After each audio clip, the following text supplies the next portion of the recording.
Let's make sure. Alright, I think we are good. Let me make sure I can find this on my phone before we start this off. I don't think that was too complicated. Let me see. Let's go.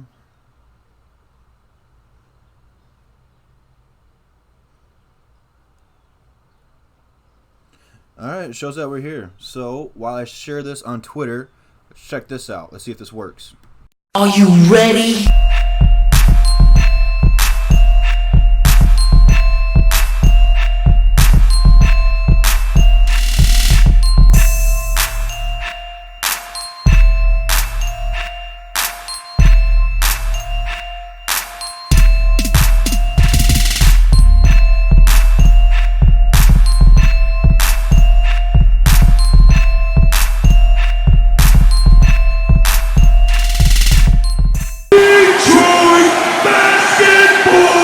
Are you?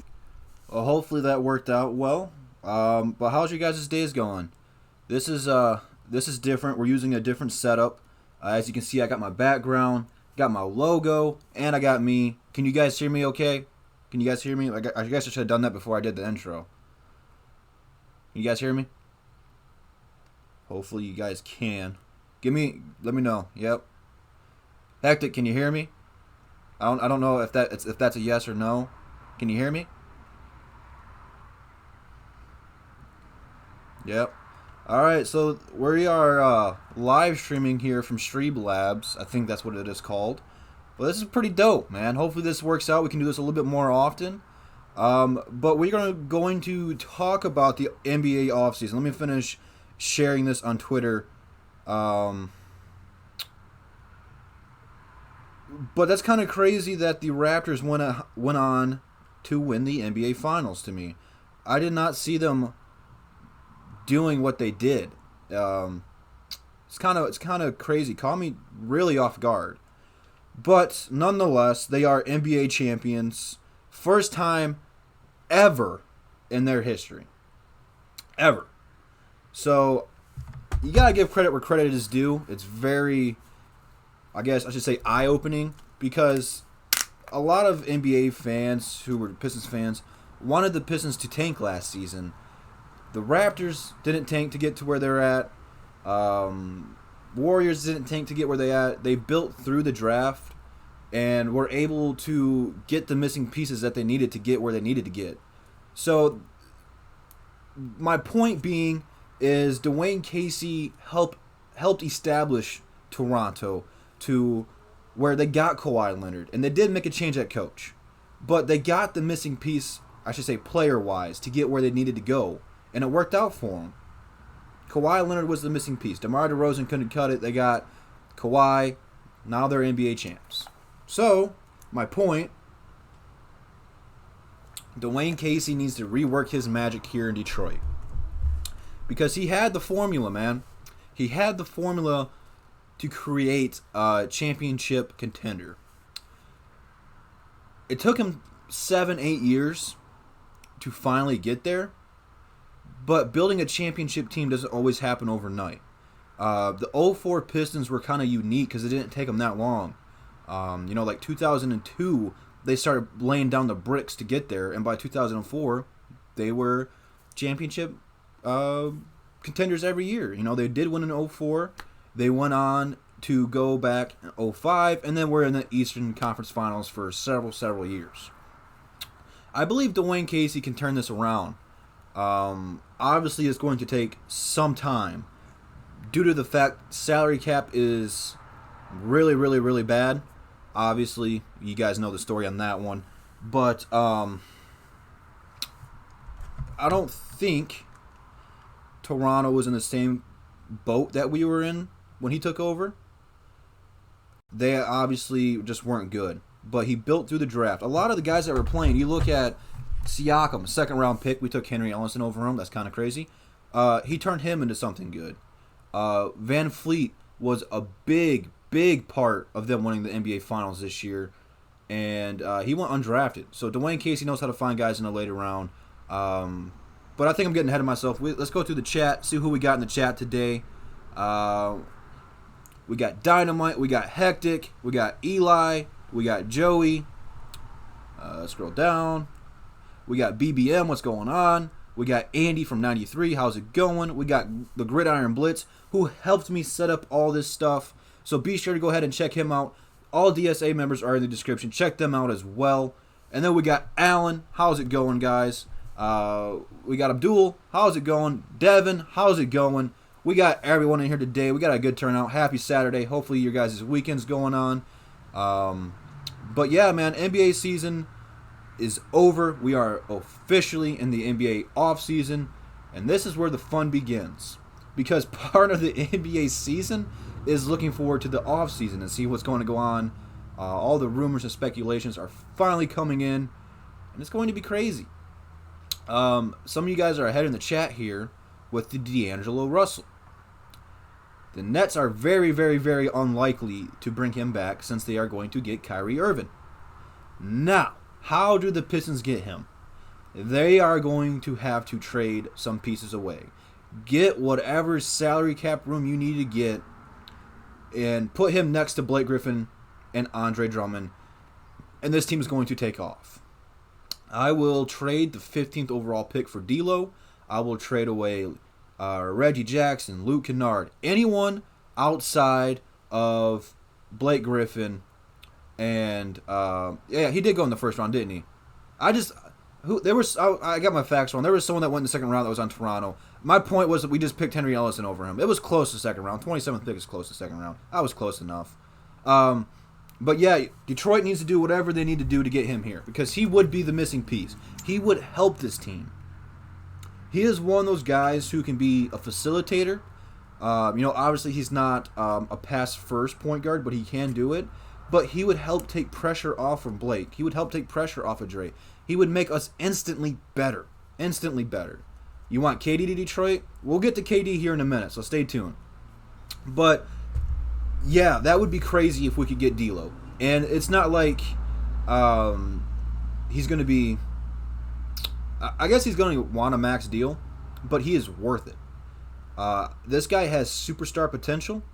He made the All-Star team for the first time this year. The sky's the limit for this man. Just got to stay out of trouble.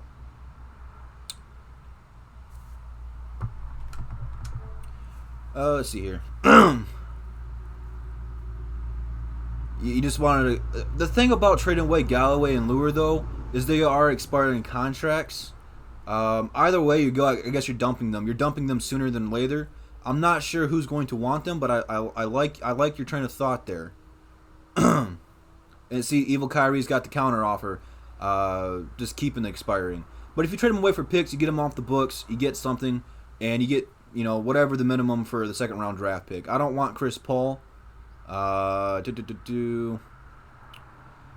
See though, if we're going to go after D'Lo, we are going to have to probably more than likely trade away the 15th overall pick to dump some salary cap on some team. So I'm not sure. Kyrie's not coming to Detroit. He is more than likely going to the Brooklyn Nets. Unless something drastic happens here and that falls through, the Nets aren't going to keep D'Lo. I'm curious to see what they are going to do with Spencer Dinwiddie and see if they're bringing him off the bench or going to move him to the 2 guard or not re-sign him, do a sign and trade or something with him. But more than likely, Kyrie is going to go to the Brooklyn Nets. So that is going to be very, very interesting. We have no room. That's why we would have to make some trades. Absolutely no room. We got $9 million to offer. I think that's like the league minimum. So that's why you have to make a trade before you can do it. If the Pistons are going to be making a trade, it is more than likely going to be the day before or during the draft. So while we're talking about that, I got some plugs to do for you guys. This Wednesday, Pistons Center Court is going to be on my channel. Be here at 8 p.m. sharp. I promise you I will be going live at 8, whether the rest of the people are here or not, and we can talk before everyone else joins. And then the very next night, Thursday, we are going to go to Troxel Sports Talk's channel. His link is in the description with all DSA members. And we are going live during the NBA draft with the members of Pistons Center Court. And Noble Sports Entertainment will be joining us. And I'm not sure if we're going to have other guests. I'm not sure. But we are going live during the NBA draft. So you guys want to come back there and talk about it. We're going to break down all the picks, give our takes on it, and hopefully the Pistons make something happen and we can talk about that.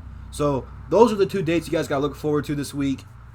This does count as my upload video today because I will more than likely be going live for about an hour and a half to 2 hours, depending on how well you guys are going to be interacting and how well you guys super chat. So we'll be seeing about that. But look forward to those 2 dates. Those are the big 2 dates this week. It's going to be a lot of fun. I cannot wait for Thursday. The round table went live during the NFL draft, and they had a very, very good turnout. We are hoping you guys show the same love and support to us and subscribe to Troxel so you guys don't miss that. If you guys want to make sure to hit the notification bell so you do not miss anything. So big dates to look forward to. Keep that in mind. But let's go back in here and see what you guys want to talk about.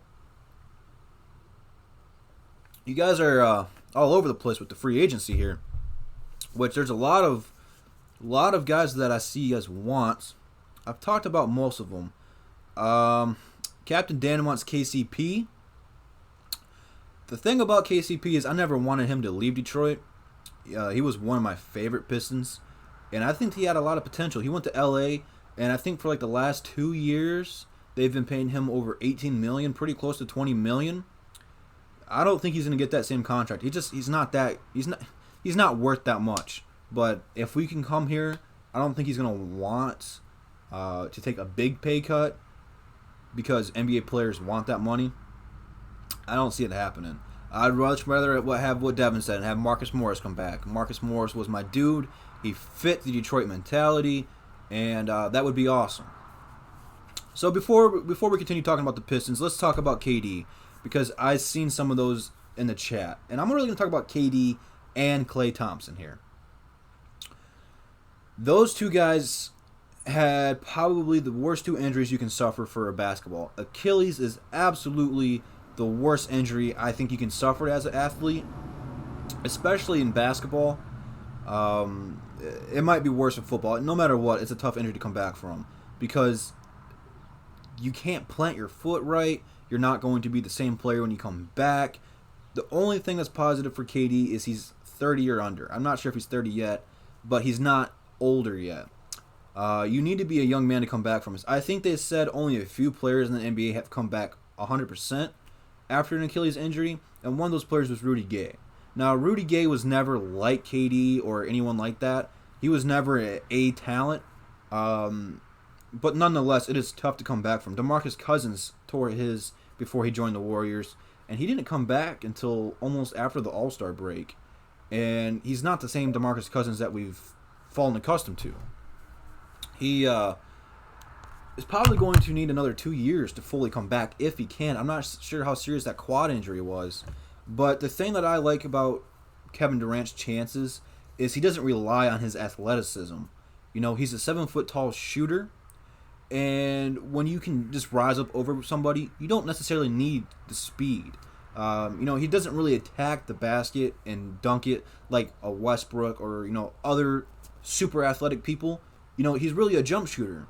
And that is going to be something to look into. I'm not sure how well he's going to be able to dribble and, get that quick crossover and pull up in his face kind of a move. That's kind of his go-to. That is going to be something you're going to have to look forward in his rehab. But they said more than likely he is going to miss all of next season. So that leaves the question, where is he going to go? Well, I think it is in KD's best interest to take a pay cut and stay with the Golden State Warriors. Now, here's my reasoning why. You got a training staff that is familiar with you. They rehab DeMarcus Cousins fairly quickly. I think KD's best move, if it's not with the Warriors, go to the team, just a 1-year deal, because you're more than likely not going to play at all, that has the best medical staff. I think he went to New York and had the surgery because the doctor there was the best surgeon or doctor for Achilles, and that's where he went. So if going to the Nets or going to the Knicks is your best option, go ahead and do it. If you're not playing next year, just go somewhere where you can get the help that you want. I'm not sure if the Knicks or the Nets have necessarily the best medical staff, but if you're going to be in New York rehabbing with that doctor, then you probably want to go there. I think teams can still offer him a super crazy, insane deal because just of the sheer value of what if he does get healthy. Plus, you can sell jerseys, so teams will make them. I guess it will happen no matter what. KD can still get paid. For Klay Thompson, though, it is going to be a little bit different because I think Klay Thompson could have, used leverage into talking to other teams as to get a supermax deal from the Warriors. I think he should still get it regardless. But I don't think Klay Thompson's injury is going to be as serious as Kevin Durant's. I think Klay Thompson can recover. But again, he's not one of those players that relies on his athleticism. He's just one of those guys that is a jump shooter, which is fine. I just think KD's injury is a little bit more serious than Klay Thompson's. So that's all I got to say about that. Hopefully both of those two players can fully come back 120% healthy. But both those injuries are very, very, very, very serious. So we will see. We will see.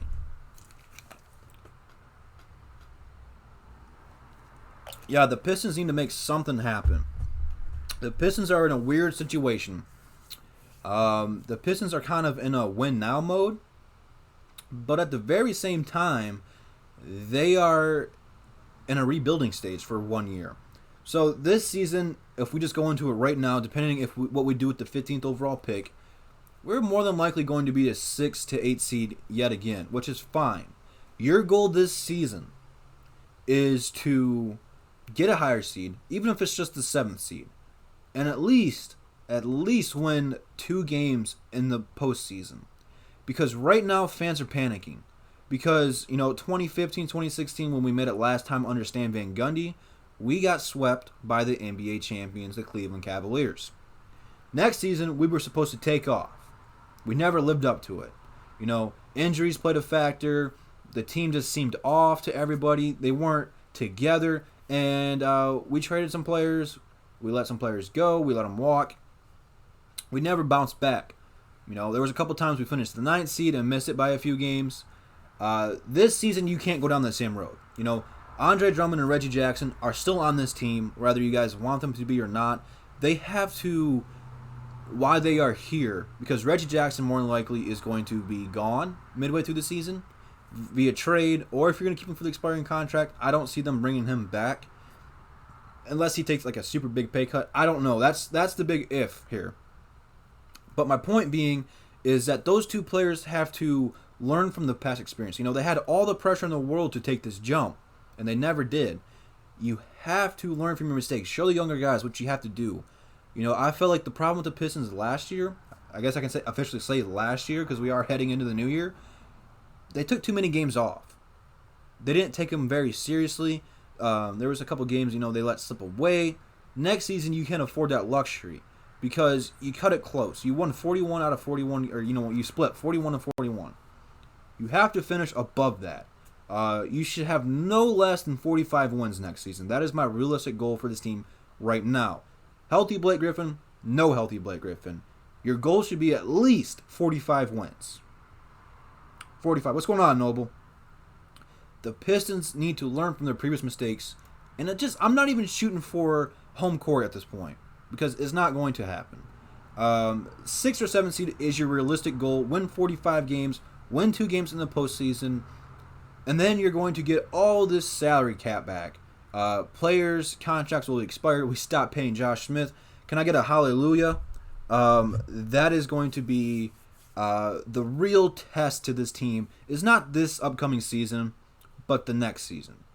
And, you're going to finish in the 7th or 6th seed, possibly even the 8th again, and have the 15th pick or, a little bit of leeway there, too, depending on what kind of trades you make. So we probably would be in the very similar, situation next year, which is cool because you're going to have more money to spend. You can actually trade that pick next year and get some more salary cap and really make a run at some free agents next year. You got a nice group of young talent that you have to develop. Dwayne Casey's the absolute right guy for that. You got Blake Griffin, Andre Drummond, who are supposed to be your leaders and are very established in the league, especially Blake Griffin.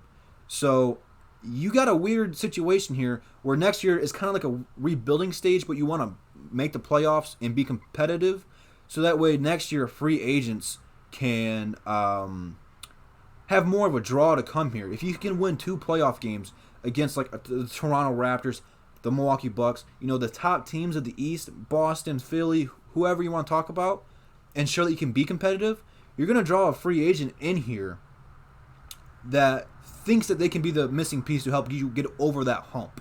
So, we'll see. Big take, I'm going to have to look into it.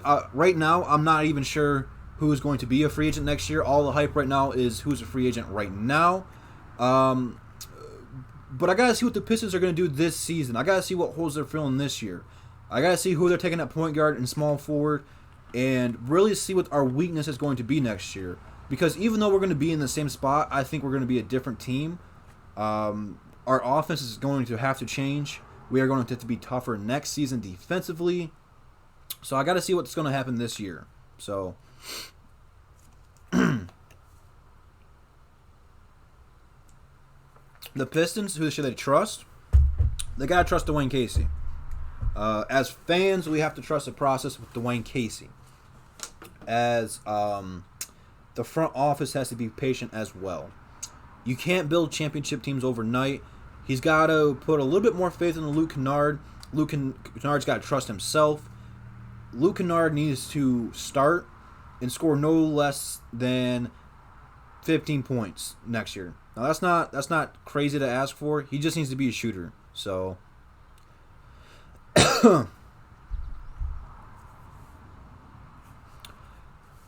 Noble, you're breaking my heart, man. We should have never drafted Brandon Knight. We should have drafted Kemba. That is pretty bad. We should have had Kemba already. Blake, Dre, and Kemba should have already been here, but unfortunately, it is not. I don't think Kemba's going to leave Charlotte. He said he would take a pay cut to stay there. I don't get it, man. If there's one player that should leave, it's Kemba, but I don't get it. He wants to stay in Charlotte. Charlotte hasn't done anything, not even tried to help Kemba out. So, I don't know, man. I do not know. I wish we could have got Kemba. You're right, Kyrie. You got to stick to the young talent. Bruce Brown, Kyrie Thomas, Luke Kennard, Shaviv, Thon Maker. Really develop those players. I like what I'm seeing. They're all working hard this offseason already. So, we are in talks with Candace Parker. That's funny. I love Marcus Morris, man. We should bring him back. Good talent for a cheap price. He's gonna give it his all every game, all 82 games, however many you're gonna play in the postseason. He's gonna give it his all, and he's a fan favorite here in Detroit, so he'd get a lot of love and respect. Depending on who we take in the draft, Devin, that is who we are going to fill the position with. So if we draft a point guard, we're going after a small forward in free agency, which I want to see Boban Bogdanovic, the guy who played for Indiana, come here. He made around $10 million last year. Take a little bit of pay cut, a little bit million less for a 1-year deal, expiring deal, and come here. I think he could help take the pressure off of us offensively. If we draft a small forward,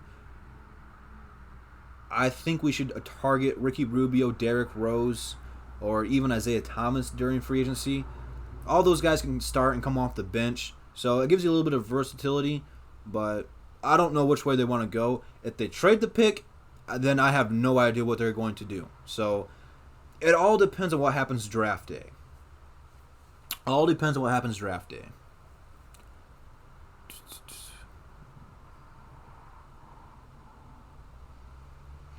Eli, I think I've heard you talk about Robert Franks.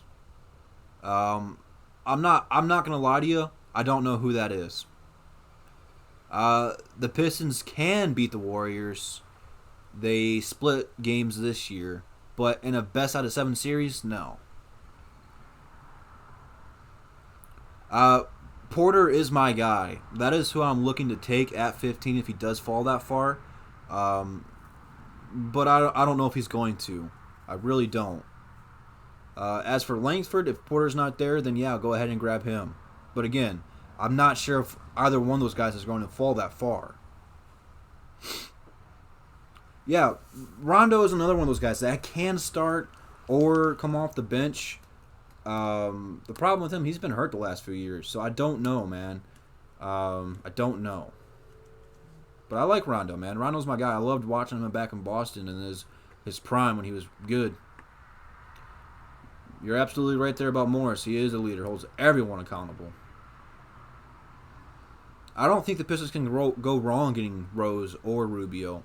I think both those guys can come here and help push the tempo of this team and help really run a fast break.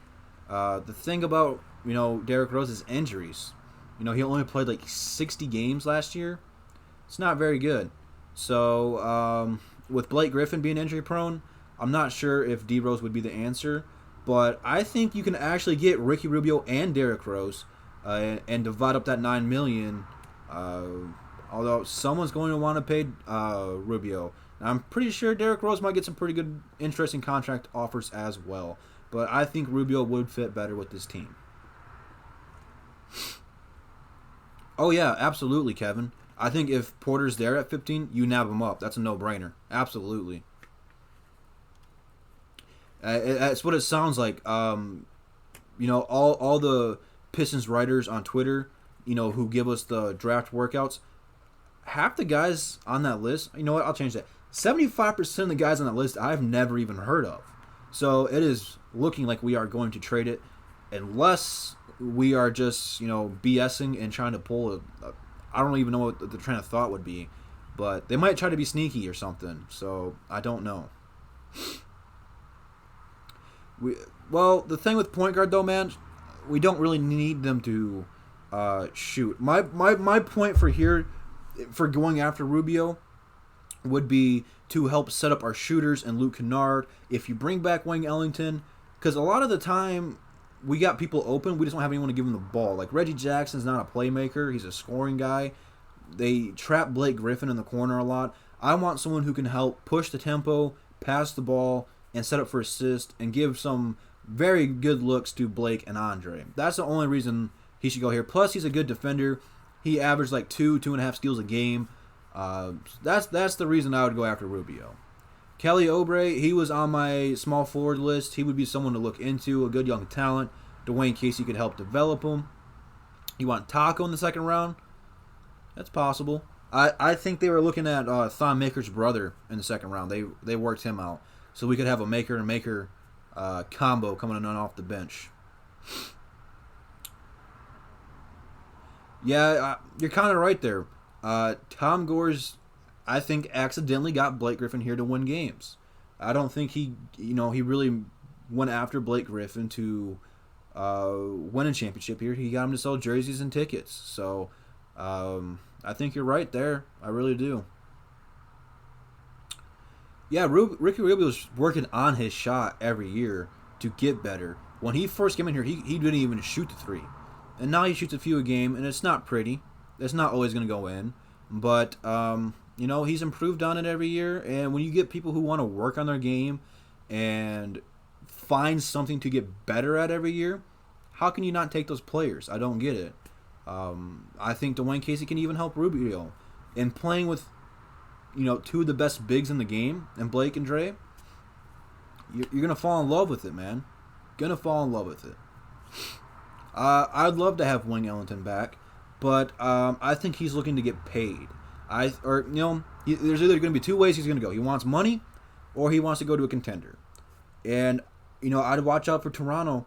I think he might go to Toronto or Milwaukee, depending on what the Warriors do. He might go to LA, depending on if they get AD. He's already played with the Lakers once. He might go somewhere to win a ring or look to get paid. There's really no in-between.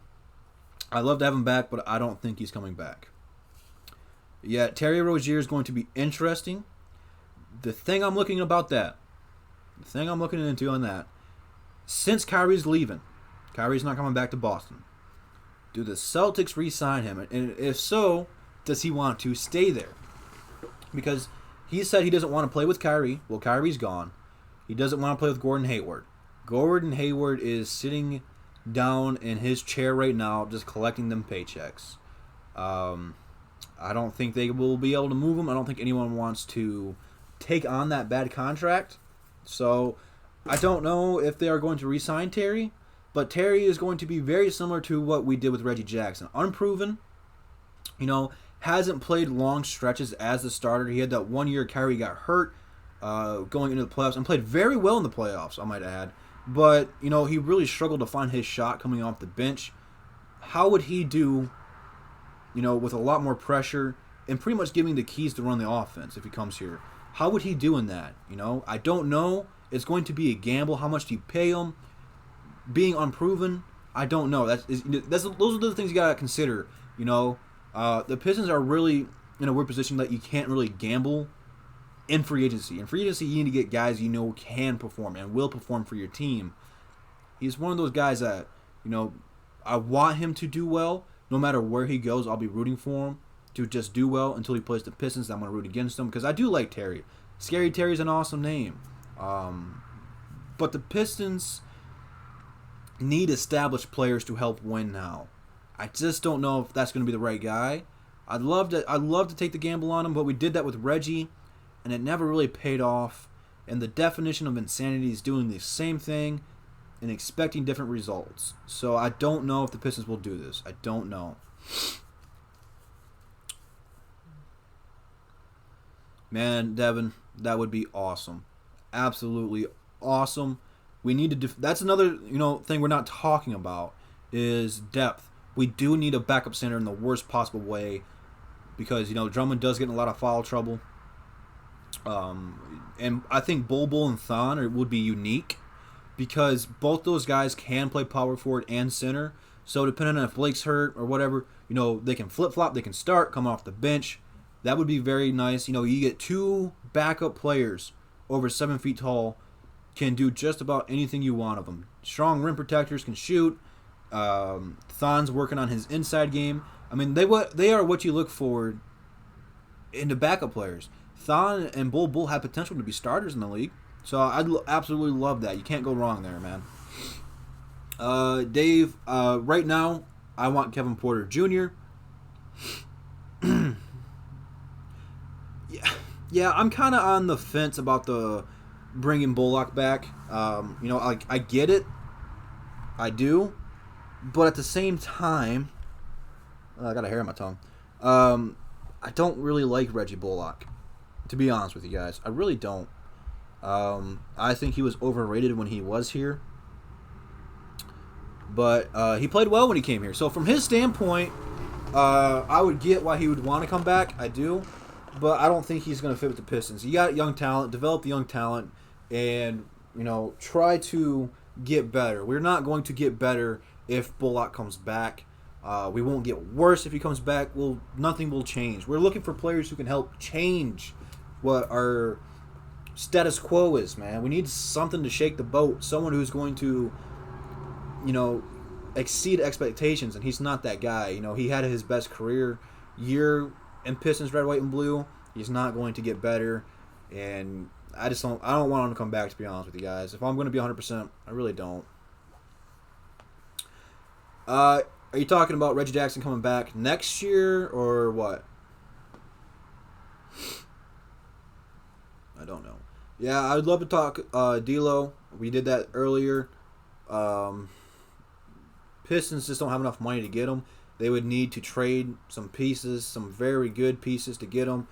And I say you do it. Outside of Blake Griffin and Andre, I pretty much would consider trading anybody to get D'Lo because he would make this team instantly better. We would be at least a top 5 team in the East with that big three. He takes so much pressure off of everything. He got his All-Star year. He's going to be in the East and All-Star at that level of play every year. He was one of the best point guards in the East last year. Deserved everything that he got. And played pretty well in the playoffs. They took a couple games from Philly.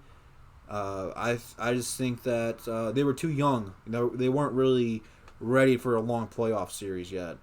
But, coming here, we got some nice young talent to develop alongside of them. Blake Griffin, Andre, they would all fit really, really well together. And they could do some damage. Absolutely could. That team would probably, depending on who they play in the first round, would take that team to 6-7 and potentially go to the second round of the playoffs just instantly. So that's something to look forward to if that does happen, but very, very unlikely that it will. I'm not sure where he would go. Phoenix would be a very good spot for him, to be honest with you guys. That might be Phoenix's missing piece. Devin Booker, Ayton, and D'Lo would be very nasty. Plus, whoever they take in the draft, the Phoenix Suns could be dangerous next year if they get D'Lo. And if I'm the Suns, I pursue D'Lo very hard. So I'm looking forward to the offseason, man. It's going to be crazy, absolutely crazy. Well, the thing about Thon Maker, draft day, they said he had MVP potential. Never lived up to it. And I think it's safe to say that those days are behind him. But he could be an all-star in the league, man. He's got everything you want as an NBA player. Size, defensive mentality, a nice-looking jumper. Just needs to find it a little bit more consistently and bulk up and work down low. And Thon will be very hard to stop. So I'm looking forward to seeing Thon's development. I think he could take off under Dwayne Casey, man. Dwayne Casey is just the guy to develop young talent. I think maybe besides Pop, he's probably the best player in the league to do so. So I'm looking forward to watching Dwayne Casey work. Very much so.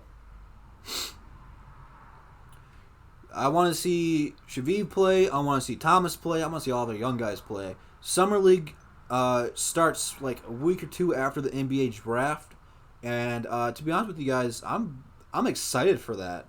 Hopefully I don't have to work the day the Pistons play, and I will go live during those games if I don't work. But odds are they play in the day, I will probably have to work and probably won't watch them live. But if I don't work, if they play like on a Saturday or something, I will 100% go live and we can talk about what's going to happen. But Summer League should be fun for this Pistons team, man. I want to see all the young talent play. All of them.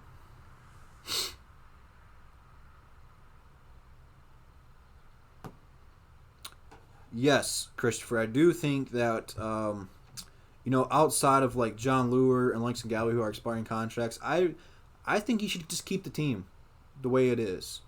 Get the salary cap dumpage out of the way, and just see where that's going to take you, man. Because there's going to be good free agents every year. You want to save money and get the guy who can help change this team. I don't know who it's going to be. I probably should have done my research about next year's free agency to see who's going to be available and stuff like that. But, there's always a few superstars out there. I'm not sure how much money we're going to have to spend. I just know 40 to 50 is coming off the books. So that's a good start. A very good start. We should all believe in Dwayne Casey.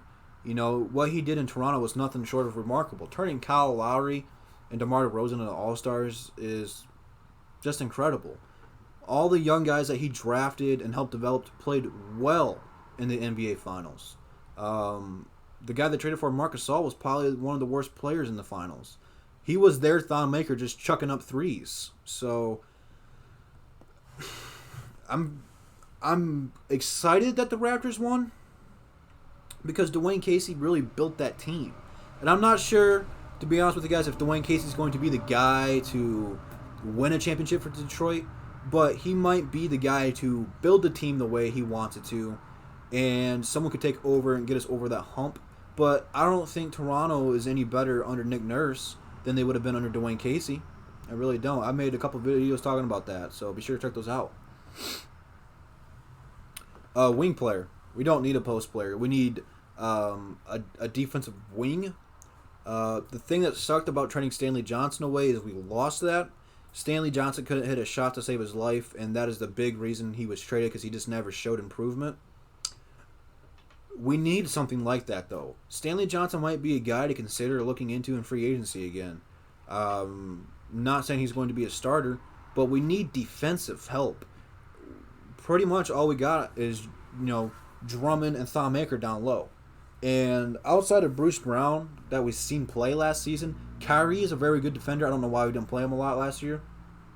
But you're leaving those two guys, Thon Maker and Drummond, on an island down low. A lot of defense falls to how well they can do. So the thing with I'm looking forward to is getting perimeter defense. And, you got to get a good solid wing to help out to establish that. But people like Pat Beverly can come in and set that defensive mood. It's what Detroit sports is defense. We don't really have that many good defensive players. I'm not sure what the answer for it's going to be, but I want to find the player instantly. And I thought it was going to be Thon Maker. I'm not sure now. I think he could be a part of it. But you look at people like through Pistons history, the Joe Dumars, the Dennis Rodmans, the Ben Wallace. Those guys weren't necessarily the most talented, but defensively, they shut people down and made some very good defensive plays. Joe Dumars and Isaiah Thomas would pickpocket people left and right. Dennis Rodman and Big Ben would throw your shot. Those guys were defensive spark plugs. They would help everyone get engaged defensively if they were slipping up. I'm looking forward to finding that player. I thought it was Thon. It might be Thon, but I'm not so sure anymore.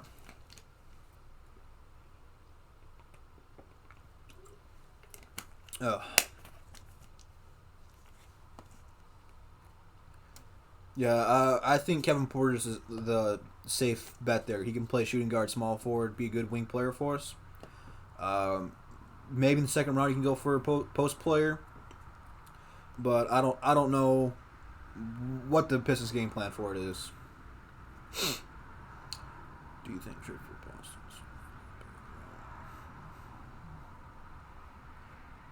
Boston? I think we talked about that, Sean, on Center Court. I'm not sure who brought that up. I don't know if that was you who brought it up. Well, we did discuss that. I don't like that trade. I really don't. Getting 2 first-round picks like that, there's really no perks to trading up in the NBA draft. Outside the top 3, I don't know if there's going to be a guy right away that's going to change your franchise. There's always going to be a guy who falls outside the lottery that overachieves. I think the Pistons should just keep their heads down and just take the 15th overall pick and, just stick to your guns, man. Stick to your guns. You got a for sure thing in the 15th overall pick. No one has to take that away from you. Going outside of that, you're going into uncharted territory. I think it's going to depend on how the draft falls. Who goes where is going to decide if the Pistons trade or stay. That's just how it's going to go.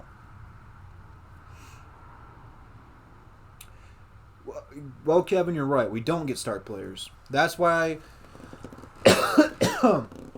That's why we always overpay for former stars out of their prime. We traded for Allen Iverson, who wasn't the same player he was in Philly.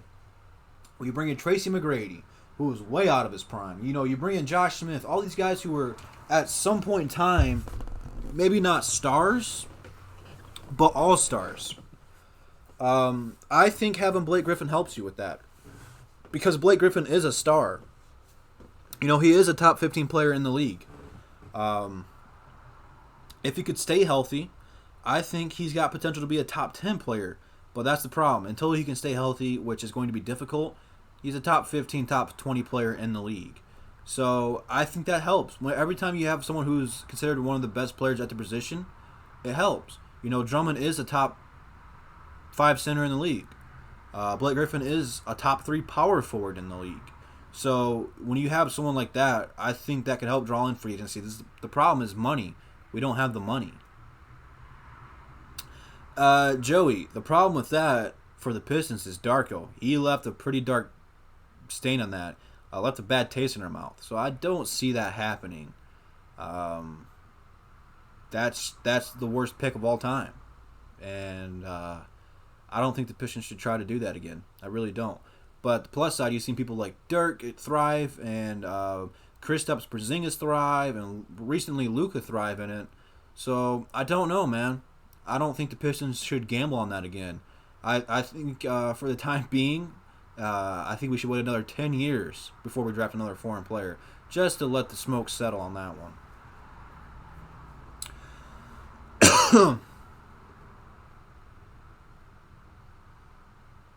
Yeah, I don't want to. Darko left a bad taste in my mouth, man. It depends if we're trading up or down.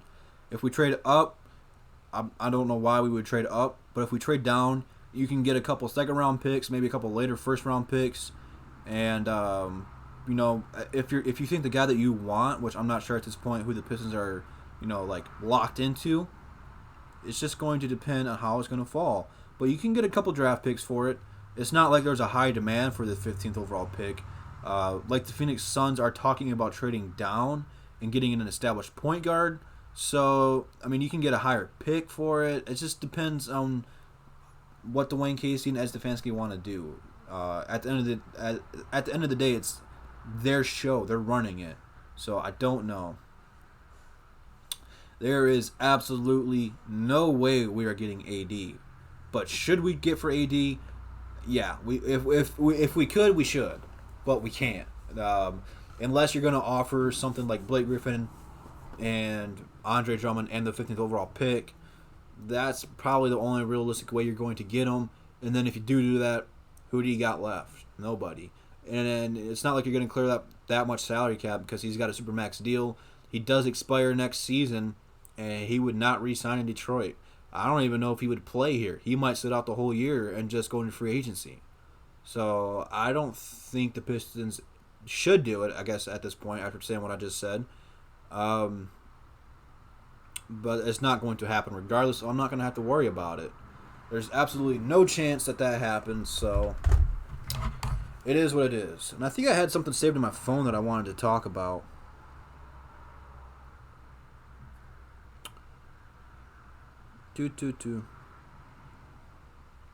Oh, yes. Today is the 15th anniversary of the Going to Work Bad Boys Championship. That's kind of crazy. Just because I feel old, man. I remember watching those games.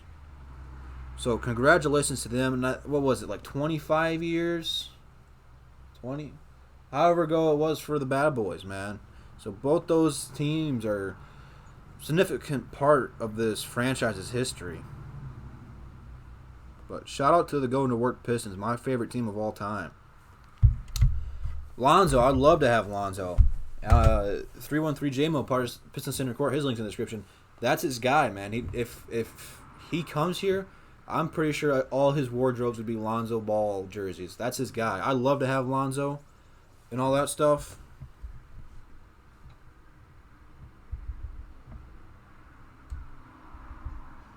Sorry, I got a text.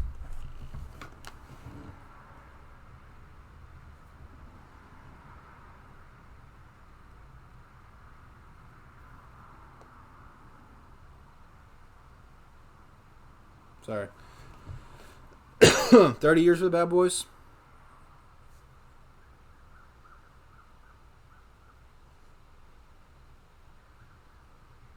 Sorry, I got some family stuff going on. See what that was all about here in a minute. Let's see. I wouldn't mind having Lonzo, man. I like Lonzo. I think his game fits perfectly with the Pistons. Just got to develop that shot. Yeah, probably. I'm not sure what the Lakers are trying to get for him. They're trying to use him as leverage for Anthony Davis. So anytime you do that, I think his value is going to be pretty high. But I don't think they're going to trade Lonzo unless it's for Anthony Davis. I think if they can't get AD, I think he stays no matter what. Because he's the second pick in the draft. I mean, he's only played, 2 years in the league? You don't want to trade pieces like that. You really don't. Because if he can change his jump shot, or at least get it consistently, he's going to take off. I mean, the defense, the passing, the rebounding is all there. I think we just overhyped Lonzo. I don't know if Lonzo's going to be a superstar. It's bad when his own father's comparing him to people like LeBron and MJ. His father's an idiot. That's it. I just don't think he's going to live up to what we wanted from him, because that's what all his dad talked about. That's his dad's fault.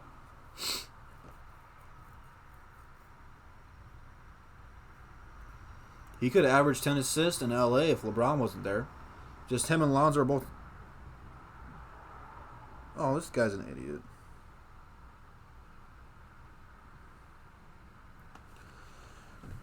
Man, My brother's an idiot. He's texting me, dude. I thought he got in a car accident or something bad happened. He's just telling me one of my family members had a kid.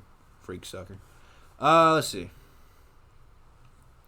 29 or 30 years for the bad boys.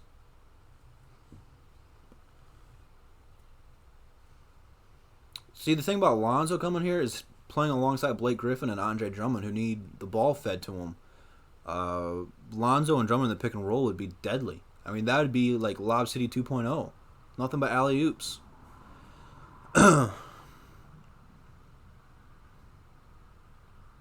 Let's not get carried away, man. I seen something on Twitter the other day, and I just chuckled at it because it's funny. They have the Lakers and the Knicks, the top two favorites to win the NBA Finals next year, and they got nothing. As of right now, they got nothing. If the Lakers do not change, they're not going to do anything in the playoffs. They might be a fourth seed again, but they're not going to win anything. The Knicks, they keep taking L's. They were supposed to have Zion. They lost him. They were supposed to have KD. He's hurt. He ain't playing next season. They were supposed to have Kyrie. He's going to Brooklyn. The Knicks keep taking L's. I don't understand how they have him so high. I should have saved that for later for when the Knicks don't get anybody, because that is insane. I'll mark that down. If they do get AD, they will be obviously a top team in the NBA.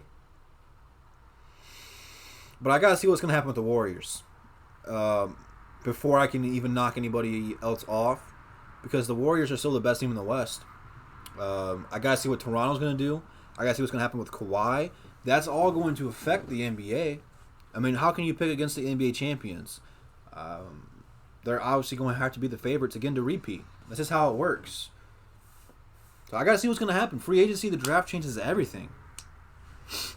I hate the Knicks too, man. I do. Man, that Andre and Reggie pick and roll was lethal. I don't know why we stopped doing it. Reggie took over fourth quarters doing it, and it helped drag it dunks and putbacks. I don't get it. It just depends on what the Warriors do. They have a max contract slot to waste on Klay Thompson. I don't know if they're going to do it, though. I got to see what they're going to do. I have to see what they're going to do, man. Well, the thing about LeBron and AD teaming up is LeBron turned Chris Bosh into a guy who stands in the corner and shoots threes. He turned Kevin Love into a guy in the corner and shoot threes. I mean, what's he going to do with Anthony Davis? Is he going to have him stand in the corner and shoot threes? I got to see what they got to do. I mean, they're going to be good. Anthony Davis can shoot the three. But, you know, Anthony Davis needs to work in the post and get some buckets for him.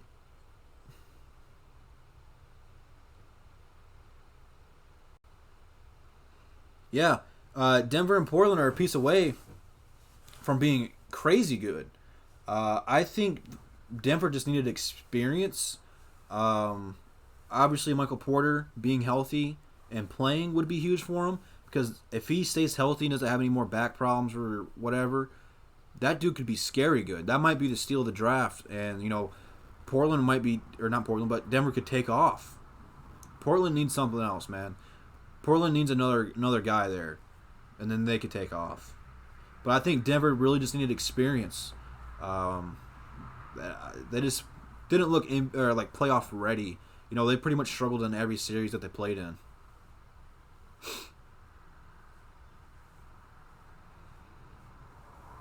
I don't know anything about taxes in Canada, but I'm sure they probably are pretty high.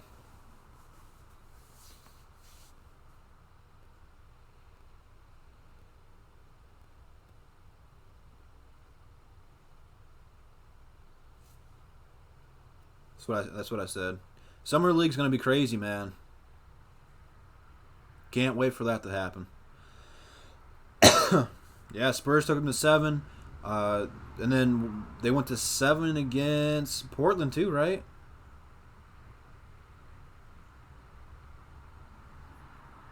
I just want to know where KD's gonna go to with the Achilles problem.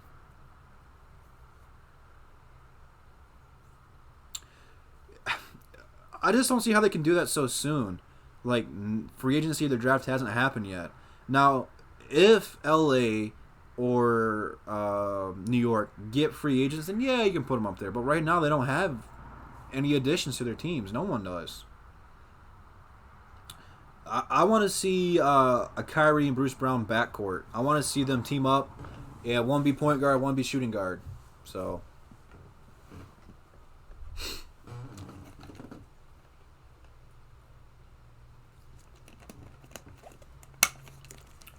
Oh, man.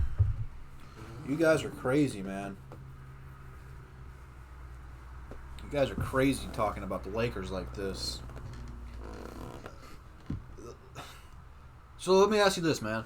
If the Lakers do get Anthony Davis, more than likely they're going to have to trade the 4th overall pick and a bunch of young talent. So probably Kuzma, Ingram, maybe Lonzo, and the 4th overall pick for him. That's a lot to give up. And I don't know exactly. Like, I understand why they said no, but that's a lot to refuse. I mean, you develop all those guys like Brandon and Ingram. The sky's the limit. Lonzo just needs to form a jump shot, and he's there. And Kyle Kuzma already, has overperformed where he was supposed to be at. That's a lot in return for Anthony Davis. Plus, you got the 1st overall pick, and then you get the 4th overall pick. You are going to be super young and super talented in New Orleans. The reason they said no is they don't want to trade Anthony Davis to where he wants to go, because he pretty much peed in their Wheaties and made them eat it. So that's a lot to give up. So for the Lakers standpoint, you're just going to have LeBron and AD there. You ain't going to have no one else. I don't know if just LeBron and AD is going to be enough to win. I really don't, to be honest with you.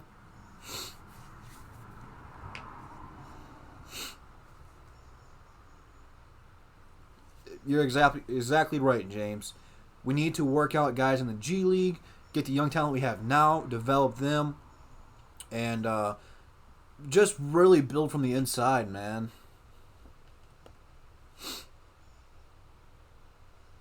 The Lakers were actually pretty good last season until LeBron got hurt. They were like, what, the 4th seed?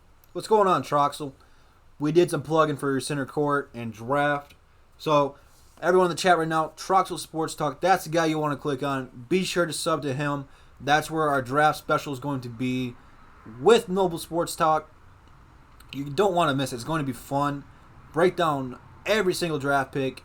We are going live a half hour before the draft. It is going to be fun. I cannot wait. I'm excited about it.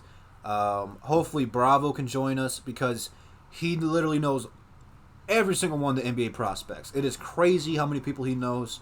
Like, I think he needs to get a life. That's how many people he knows. Just talks about guys I've never even heard of. He knows foreign players, international players. He knows everybody. So hopefully Bravo will be able to join us, although he is a pretty busy man. But it's going to be fun. Going to be a lot of fun. I cannot wait. A lot of people don't want to play with LeBron. Not because he's a bad player, but because there's such a high ceiling. Like, when you play with LeBron James, your expectations are championship or bust. And that wears and tears. Like, it hurt Kyrie's relationship with him. Kyrie wanted out. Playing with LeBron James is like playing under a super huge camera. Especially in LA. LA, it would be crazy. I mean, look at every year Kobe Bryant played. Championship or bust. Shaq, championship or bust. Magic, championship or bust. LA expects championships. And if you get LeBron James and Anthony Davis, they're already expected to win an NBA title. If you get someone else there and they don't, that is going to be crucial.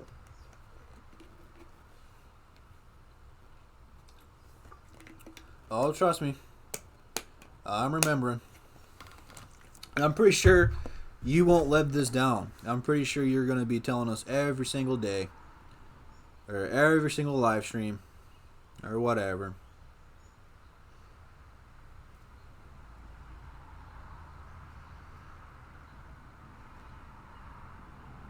I want to give one more shout out before we continue. I want to see if I get his name right, if I still have it saved. But I've been making a bunch of thumbnails, so I might have deleted it. by accident. It looks like I did. But, nope. That's not it. That was for this. I want to give a shout out to 2K Plays. He's not here with us right now. I was hoping he was going to join us.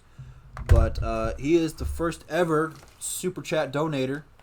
So shout out to him. He got the ball rolling. But it's thanks to all you guys that were here so far. It's crazy. We are like, I gotta look it up, but I want to say we're like 7 people. Let me see if it loads up.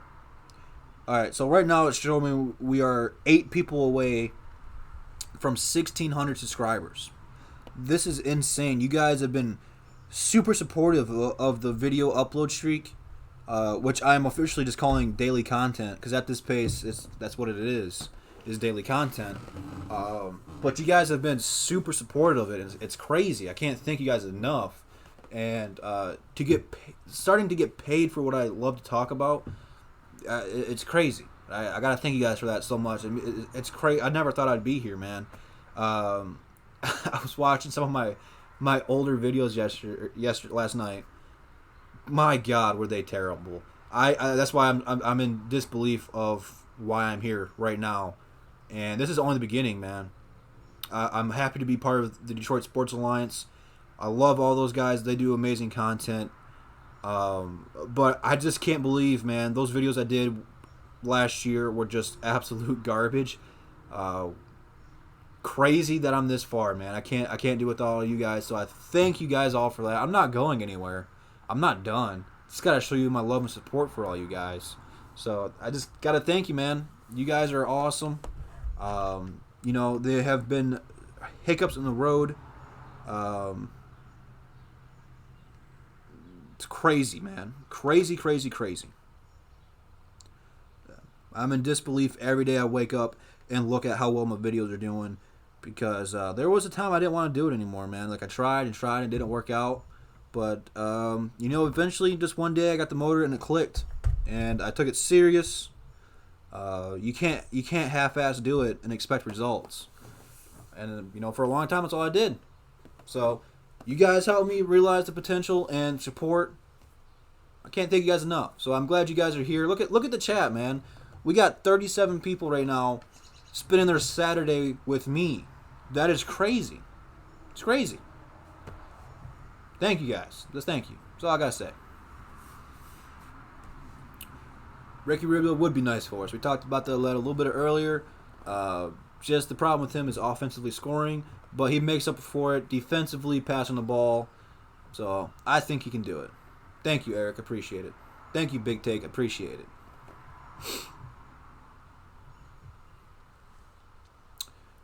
That's a question, Brandon, for Pistons Center Court.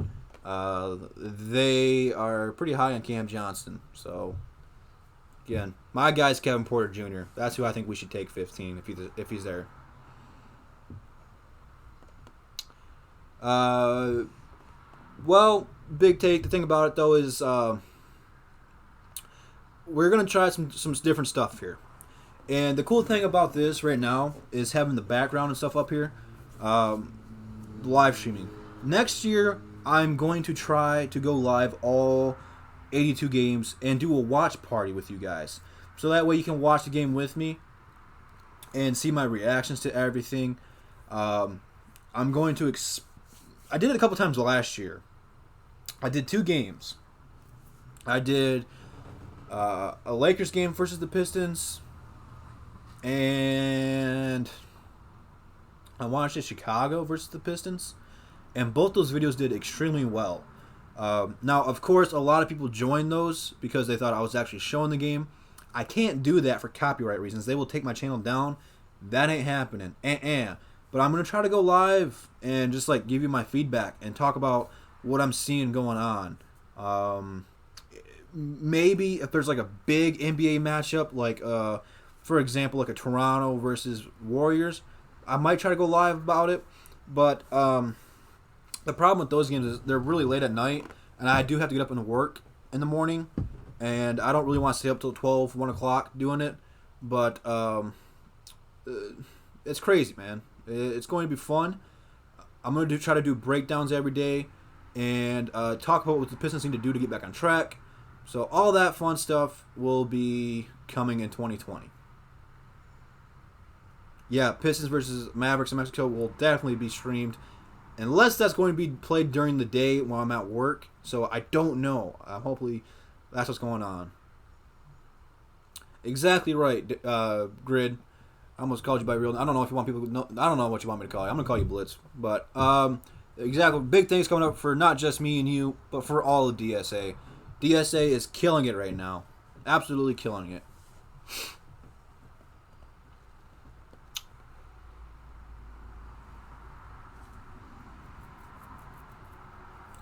The thing about that though is the Pistons just suck at drafting.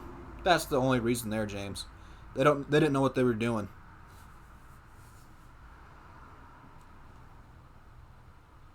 Blake in the 15th pick for Ingram in the 4th pick. I don't know how the Pistons would say no to that. You get cap relief, you get a young and uprising star, and the 4th pick. I don't know how you say no to that one. Seth Curry would be perfect for the Pistons because he can play two positions. He can play point guard and shooting guard. He's really developed his game. He's not even close to being Steph related, but he's effective. You know, a good playmaker. He can shoot the three, but he's not a crazy three-point shooter like his brother. He's efficient. He plays defense. He would be a perfect fit for the Detroit Pistons. I would love to have Seth Curry. I've been thinking about that. I'm just trying to get Twitter and Instagram. I think I'm one follower away on Instagram from 100. I've been thinking about going live on Twitter a few times. I don't know if I'm ready to do a Facebook page yet, man. That's a lot of work. I don't know yet. I'm trying to get this established, but a Facebook page will be coming in the future, so stay tuned for that one. I think that's just the missing link. But yeah, Facebook page would be nice. I just don't know if I'm ready for all the work and responsibilities for that one yet.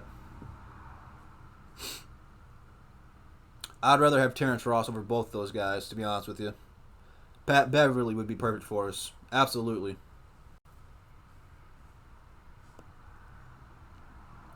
Yeah, a lot of people, though, Derek, like to keep their real names personalized. So that's how I was when I started out. It's in the description. It should be Detroit Drew 101. It's in the description, I believe. It should be in the description. If not, I've been telling people for the last few months that it is, and it wasn't. That's the crazy thing, though. I'm going to be talking about Joe Dumars later this week in an upload, so you want to stay tuned for that one.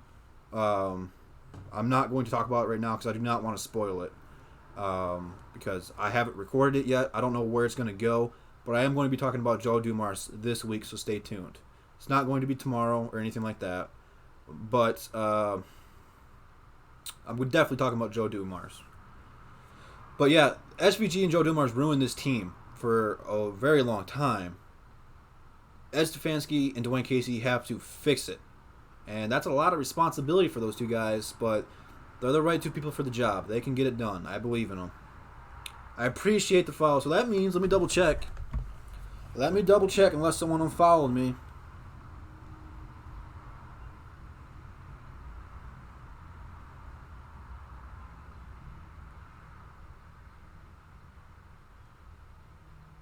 Oh, my Instagram blew up. I got a bunch of stuff to read there. It still says I got 99 subscribers. So, it is what it is.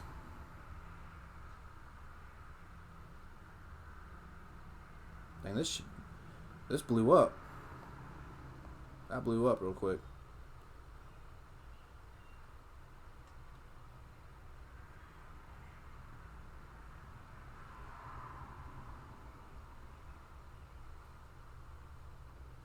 Oh, see, Big Take just slid in my DMs. I don't know what to say to you, man. Let me see it here. Let's just give you the thanks emoji, and a most definitely we should collab. How would you feel about coming on Pistons Center Court, man? Definitely want more people to come and follow us on Pistons Center Court. Definitely.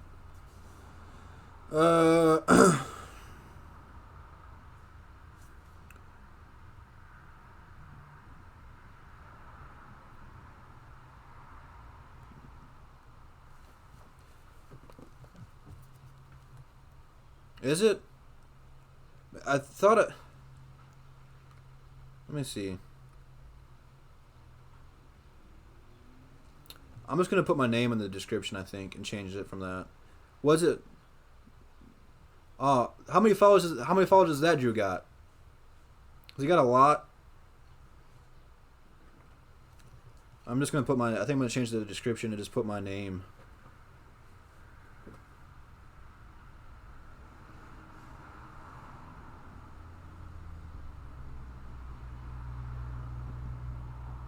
That sucks.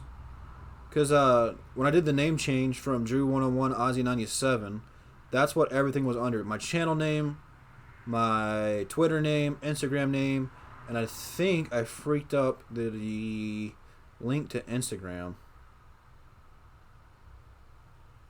Yep, he took all my followers. I take credit for that.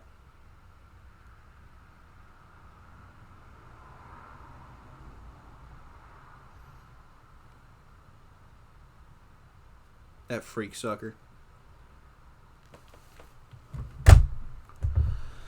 $300. That could be me, man.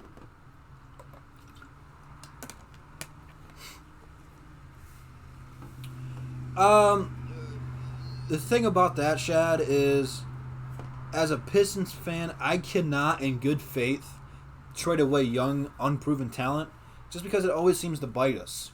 I really have to see what we get in return. Back in the day when we traded for Brennan Jennings, we gave away Chris Middleton. And at the time, that looked like a steal. But Brennan Jennings tore his Achilles, and he never recovered from that. And he never found his footing again. Chris Middleton is now an all-star and played very well in both the regular seasons and the playoffs. We could have had him, and right now we need that. We need that kind of player. Strong defensive lockdown player who can shoot the ball and score the bucket. He could have taken so much pressure off of Blake Griffin and Drummond. He is what I'm looking to get, and we had him. But the problem with Stan Van Gundy and Mo Cheeks and Lawrence Frank, those are some old throwback names to real Pistons fans. They could not develop young talent. The only reason we know who Andre Drummond is because he's an absolute beast. They didn't start Andre Drummond right off the bat. It's crazy.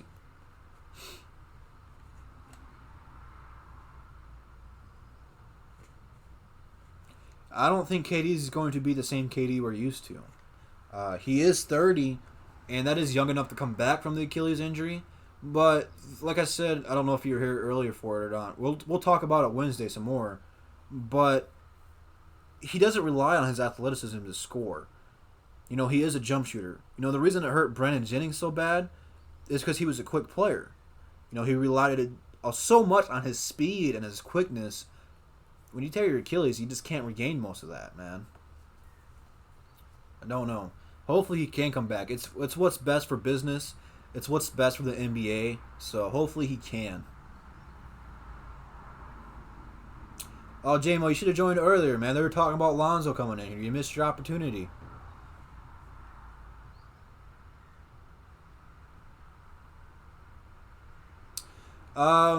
Well, Eric, the thing about it is the Pistons are in a weird position, and we have talked about it a little bit, but the Pistons are kind of like in a one-year rebuilding stage where they're not going to win anything this year, to be honest with you. Next year is what we're playing for, but I think we are closer to being good than being bad.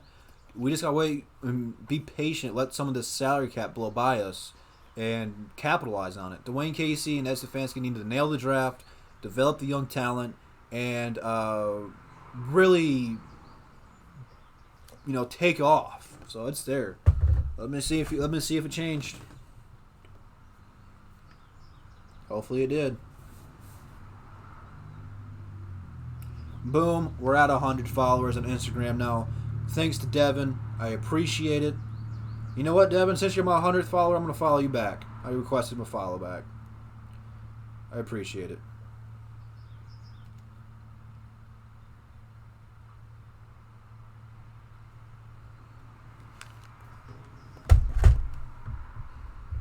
Oh boy, here we go. Save it for Wednesday and Thursday. I think they'd be nice pieces to have. Absolutely. Lonzo would fit perfectly with what the Pistons are trying to do. I don't remember who brought that one up, but let me see if I can bring that up. They were talking about trash cans and they brought up Lonzo or something.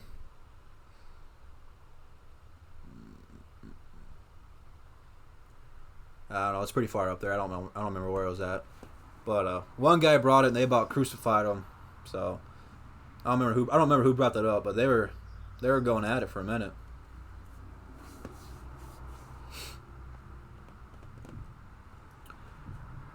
Casey just needs to do what Casey can, do naturally, and that's develop young talent, give them opportunities. I still don't know why he didn't play Shavib or Kyrie Thomas a lot last year. I feel like those guys could have helped us perform better, and it would have been good experience for them.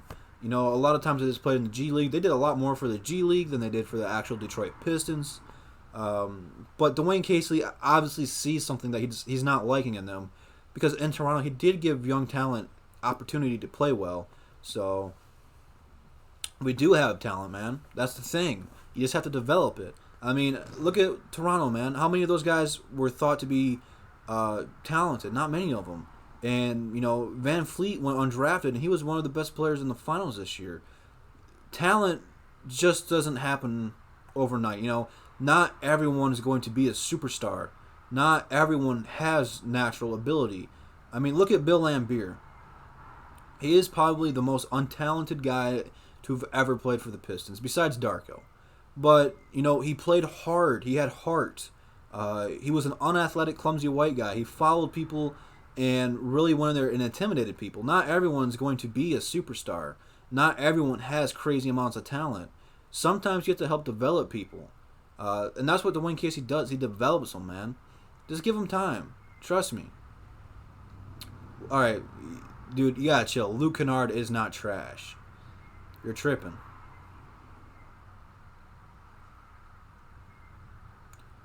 Yeah, he was hurt, but he wasn't hurt when we traded for him. He wasn't the most talented guy though. It wasn't like he was a superstar. He was an above average role player. Not everyone's going to be Kobe Bryant, Michael Jordan, LeBron. Not everyone's going to be as talented as those guys. Sometimes the talent is there. Sometimes you have to help them unlock it. And some guys have the talent but can't unlock it. Look at Stanley Johnson. He had every tool to be something special. He just never could unlock it. And that's a problem. Dwayne Casey's the guy to help those players really unlock that and to take the next step in their career. He will develop these young guys. It is only a matter of time. And I'm not saying any of these guys are going to be crazy good, but they are going to be a big part in what we do with our future. And Dwayne Casey is the right guy to help them get better and to be not necessarily a starter, but some of the best bench players to get it real minutes and be effective and actually have an effect on the game, and not to, when they come in, lose the lead, or if we're down, let the lead get away, or let the chances of coming back slip away. Dwayne Casey's going to turn these guys into someone who can actually help this team. I want Luke Kennard to score about 13 to 15 next year, especially if he's going to be starting. He needs to be the third option offensively. He needs to help open up the floor for everybody. Give him some open looks. And getting a point guard that can pass is going to give him those looks. Exactly. Even Kawhi. Kawhi went 15. Greg Popovich had to develop him. It's crazy. It takes time. If he's starting, if Luke, that's what I need from him. Yes, really.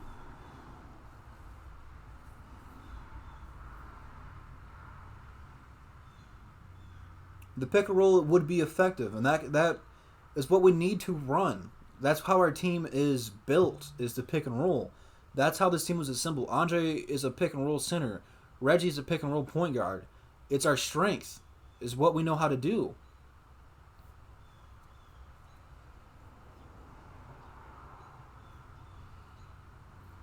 Yeah, I think Reggie is a border. He's a combo guard. Reggie can play the 1 or the 2. That's how we built our team, was the pick and roll, man. That's why it was so effective in 2015, 2016, whenever we made the playoffs. Not one person scored below 13 points in the starting lineup. And that's not crazy good, but it's really effective. It opened up everything for us.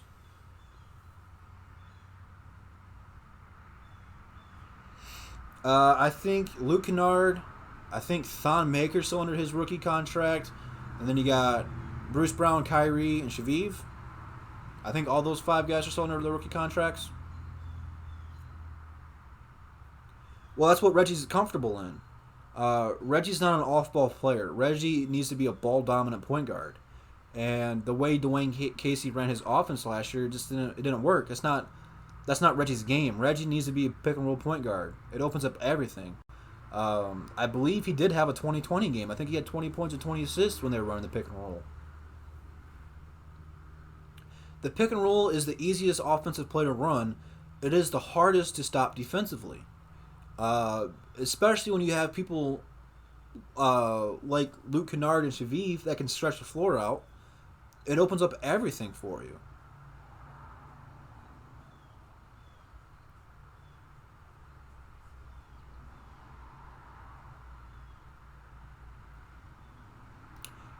You're exactly right, J-Mo. But I just don't know if Reggie's the facilitator that we're looking for. He's a scoring guard, and he can't score the way he wants to. That's a problem. It really is. I'm not saying Reggie's going to be the answer for the Pistons. He was more efficient. I think he's better attacking the basket. I don't want Reggie to. I don't want Reggie to settle. Reggie's good at attacking the basket, but when you roll your ankle like that, I believe it was a grade 3 ankle sprain. That's actually worse than breaking it. And a lot of the problem when you roll your ankle or tweak something like that, a lot of it is confidence in yourself. You're always scared to roll it again because it is some of the worst pain you'll feel. You can't put any pressure on it, and that pain shoots into your body instantly. As soon as you roll it, you feel it instantly. So that's the problem, is confidence. And I think having a full, healthy offseason is going to be huge for him. He might get closer to being back to the old Reggie that we know and that we all loved, and not this trade Reggie, now he's a bum kind of a player. Yeah, I'm not trying to say he's like amazing, but he's not as bad as everyone says he is. Especially when we first got him, he was really good for us. It's just we're not using him the right way. And I don't think he's the answer for us. I really don't. I think we should move on from Reggie. But he's not as bad as everyone says he is. Everyone acts like he's a total bum and all that stuff, and he's not. He is an average point guard. There's not much to say. We gambled on him. We thought he could be a Westbrook. To be honest with you, that's what Stan Van Gundy thought. And Stan Van Gundy was a moron. They paid him a lot of money. He never really fully lived up to it. But he was, when we first got him, a starting point guard. He had the potential to be a starting point guard. He never lived up to it. He had a few good games for us. He tried hard, but it never really panned out the way we thought it was going to pan out. I like that floater that he's got. He doesn't do it as much as I want him to.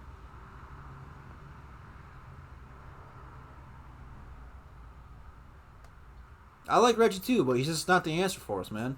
He's not. Even in the chat, you gotta talk about Carson Edwards.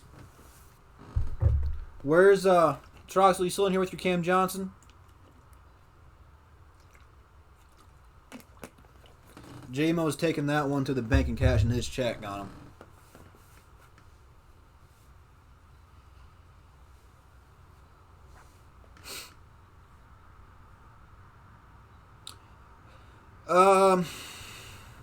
I don't know.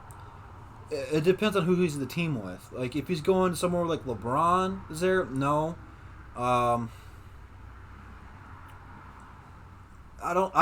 It depends on who you pair Blake Griffin up with.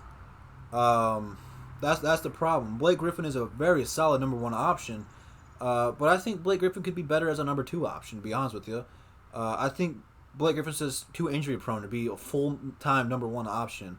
But when Blake's feeling it, there was a couple times this year where his jumper was so hot he couldn't miss. So I think Blake Griffin has done just an incredible job trying to get to that point. But I don't know. It depends if you're doing a super team or not. But I don't know. It's possible. It's very possible that he could be.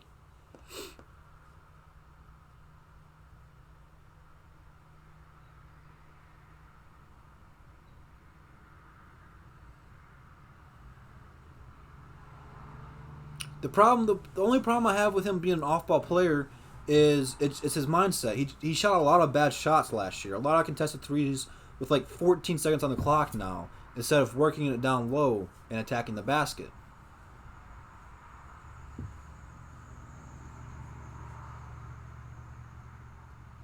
I gave my opinions on trading Blake Griffin, and if it happens, it happens. Like, I'm not... My whole point I've been trying to reach to you guys is I don't care if we do trade away our big pieces, but you have to get equal value in return. What the Clippers got for Chris Paul and Blake Griffin was remarkable. They got a lot in return for both those players. You know, that Houston Rockets deal is going to hurt them. Now they gotta pay Chris Paul a bunch of money to be hurt when they had Pat Beverly, Lou Will, and Montrezl Harrell, who are all performing extremely well for the Clippers. And then you get Tobias Harris from the Pistons, Boban from the Pistons. Avery Bradley sucks now, but I mean, you had a legit starting five right there. You know, that's crazy. They got a lot in return. Plus draft picks. They did very good getting stuff return. So you have to do something like that to trade Blake Griffin and Andre Drummond if that's the way you wanted to do it. I'm not saying that you shouldn't, but I don't want to trade them away. Like a lot of people want to trade Andre Drummond for Clint Capella. No. You have to get something equal in value, whether it's draft picks, a bunch of young talent, something like that. If you can do that, I have no problem trading Blake Griffin or Andre away. Reggie was one of the best players in the playoffs. Absolutely.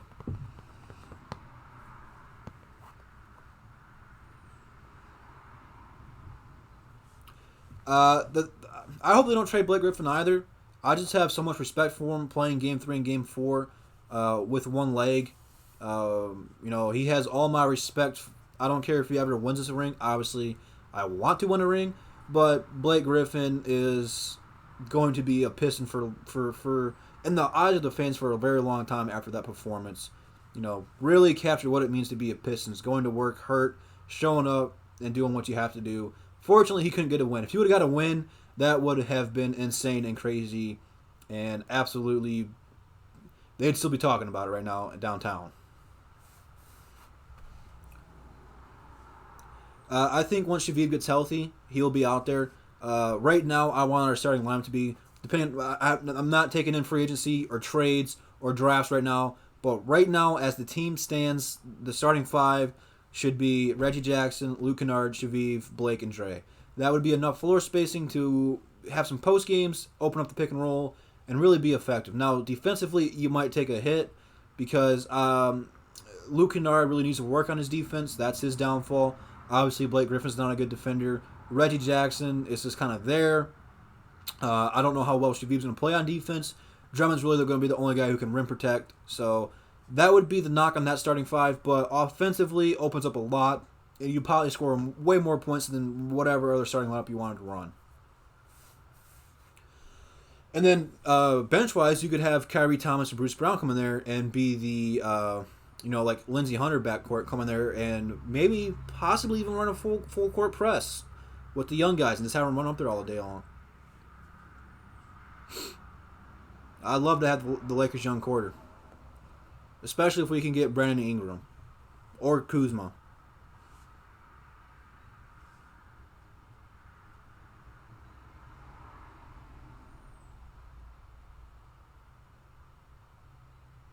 No, Blake Griffin's obviously better than Andre, but still, Andre, we only go as far as Andre goes. So if Blake Griffin can or can't score or does score 30, we're not always win. If Drummond's playing hard and locked into the game, we're going to win most of those games. When Drummond doesn't play well, neither do the Pistons. Andre is our motor offensively and defensively. If he's in the game and he's having a good game, we're going to be in the game and have a good shot to win. You know, we really go as Andre goes. Yeah, Blake Griffin's ceiling probably at the match. No, Reggie can't defend at all. You're right. Yeah, I don't know why they played Bruce Brown at 3. That's just a size miss-up, man. He's a shooting guard, maybe a point guard. Putting him in a small forward, that's not fair to him. He's gonna get cooked. Absolutely get cooked. I don't want Bruce Brown at the 3, man. I really don't. I don't know why the Lakers gave up on Shaviv, to be honest with you guys.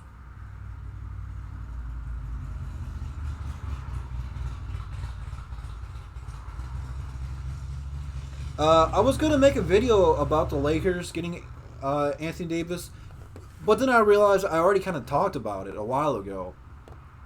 I think the Pistons have a real shot to sneak in on that trade and pick up some scraps. You know, like my analogy, because I did record the video, but I did delete the video because I already kind of talked about it. But I was gonna go more in depth to it. I didn't really want to do the same video twice. But you know, I look at it this way.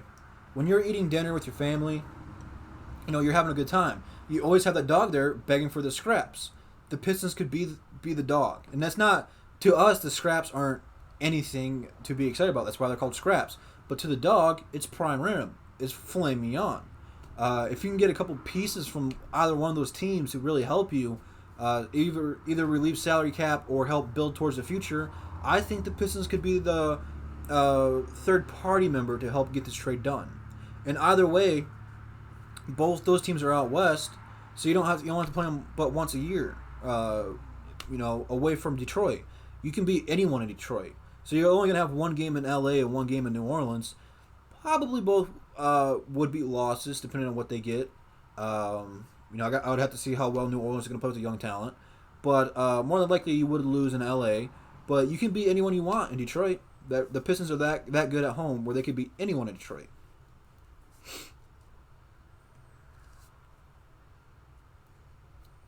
You know, Beverly is not really that great offensively. He's not terrible. He's more efficient, three-point shooting and stuff like that. But his primary thing is defense and setting up people. I'd love to have Marcus Morris come back. I really would. Kelly Oubre wouldn't be that bad.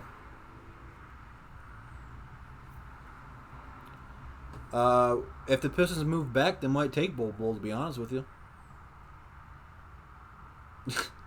You're sold on Rondo there, aren't you, man? Bol Bol and Thon Maker would be nasty coming off the bench, though. I seen that they were working out with Thon Maker's brother to have a maker coming in off the bench.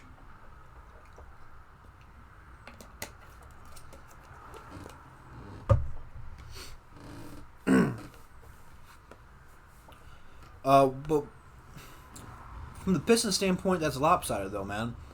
Of course the Pistons do that deal, but why would the Lakers do that deal? Especially if they're going to get Anthony Davis. The Pelicans are going to want Brandon Ingram. They're going to want him and Kuzma for sure. Do they take Lonzo? That's going to be on them. But from the Lakers, I don't know why they would want Reggie Jackson. He doesn't fit with them.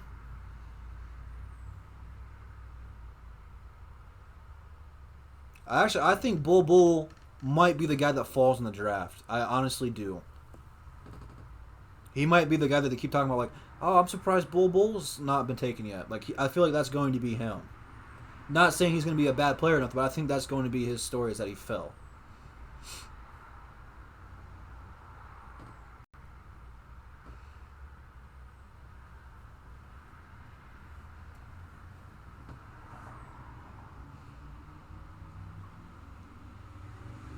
And you sent me a paragraph. I'm trying to read all this. Hold on.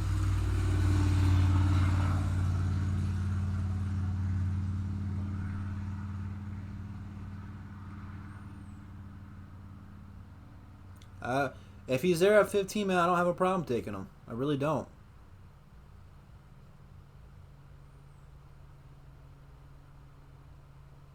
Well, we still need small forwards, so I don't have a problem taking Lonzo or Ingram. I don't care. I need both of them, man. We need wings and we need a point guard. So I mean, it's not like either one of them is going to be a bad pickup for the Pistons. I think the three that everyone wants is Langford, Reddish, and Porter Jr. One of those guys has got to be there. Well, if they do a trade on draft night, we'll be talking about it live on Troxel Sports Talk channel, so you'll be able to get our live reaction from it. Should be interesting. I'm gonna try to save the clip from center court and upload it for you guys to see, for those of you guys who can't make it, when the Pistons do pick or if they trade it away.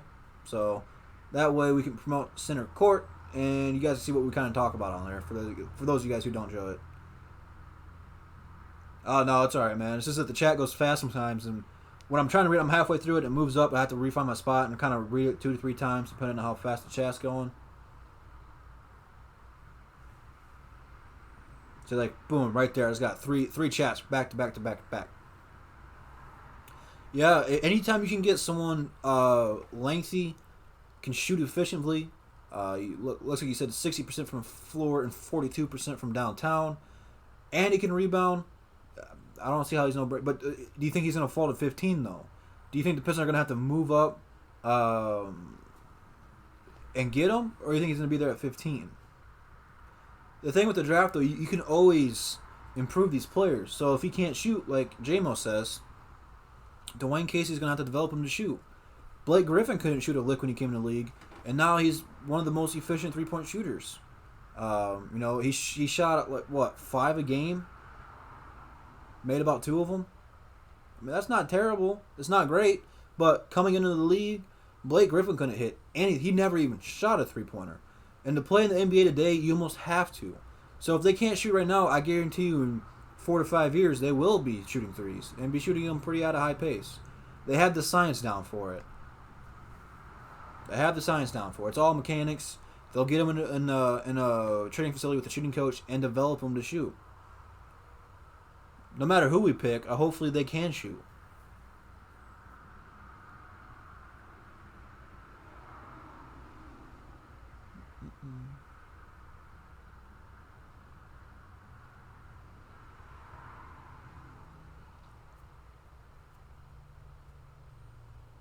See, this is the thing that's crazy right now, man. Go through and read all the chat. Almost every single one of you guys wants a different candidate. And that's the thing that's been so hard for me to make my decision on who I really want. I want to go Porter Jr. But looking at ESPN, even, whoever, like all the different mock drafts from people from ESPN or even the NBA's, I mean, outside the top 3, it's all been different. There's been a couple guys who've done like a group. I don't remember who it was, but they did all 3 of theirs back to back to back, and they kind of talked about it. And they had like the first 7 picks the same, but outside of that, man, it was all completely different. So I think depending on how the first, I want to say 5 to 6 picks go, is going to determine who's going to be there at 15 for the Detroit Pistons.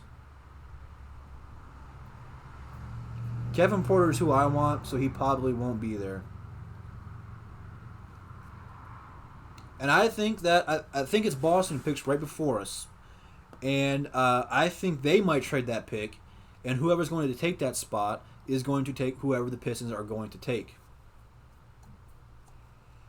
What are you hearing about Langford? That's what I've been trying to say to Devin. I think for what the Pistons want, Kevin Porter is the most NBA ready for the Detroit Pistons. Not in the draft, but for the Pistons. I think he can come in and have an impact right away.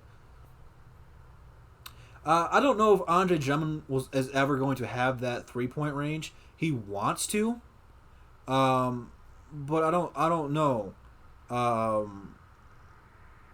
want to see Andre develop a post game more than a jump shot. Andre doesn't need a jump shot to be effective. If he can develop that 15-footer, that would be insane. It'd be awesome. But I don't necessarily need Drummond to shoot threes. Eventually, he's going to feel a lot more comfortable doing it, but I don't necessarily need that to happen for him. I appreciate that, Pistons Superfan. I try my best.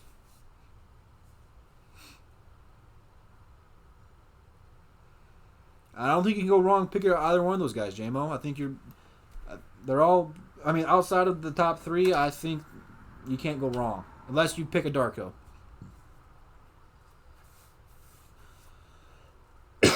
Drummond doesn't need to be shooting threes, though.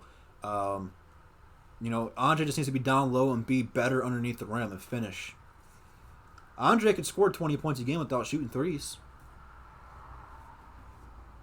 Doesn't need it. Won't hurt him if he can, but he doesn't necessarily need it.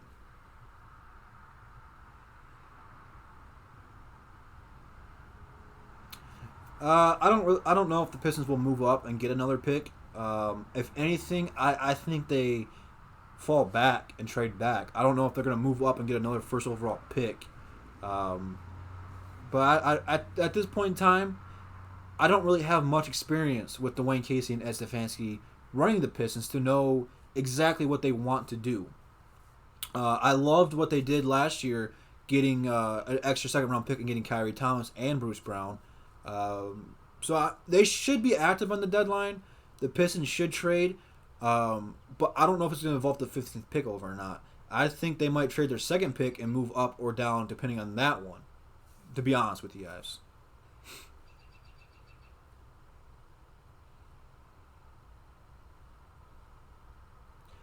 I want Drummond to work on his post hook first before he develops the mid-range. He needs to get that one move established that his go-to, and he's trying with that post hook. But he misses that post hook and he changes his head. Drummond needs to find that go-to move where he knows it's going to go in. Or if not, he's going to have a 75% chance of knocking it down or whatever. He needs to get that move established, and I think that's his post hook. And then after that, then he can start working on his 15-footer, and then his 25-footer, and then start shooting from downtown. From the Lakers, not without trading Blake Griffin or Andre Drummond, we're not. I don't know why the Lakers would trade that if it's not for Anthony Davis, because if they get Anthony Davis is going to take them to title contention. Not saying that the Lakers are going to be a title contender, but they'll be in contention for it.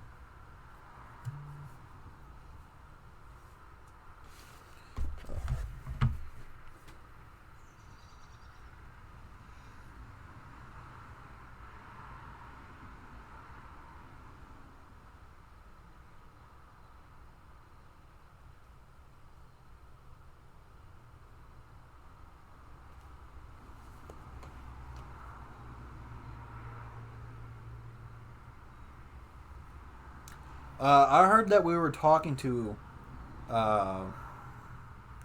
Atlanta about moving up, but I don't know what we're going to offer Atlanta for moving up. I seen that rumor, but I don't really see what we have to offer them. The young pieces that we have, Luke Kennard, Bruce Brown, Kyrie Thomas, Shaviv, kind of want to see them stick around and develop them.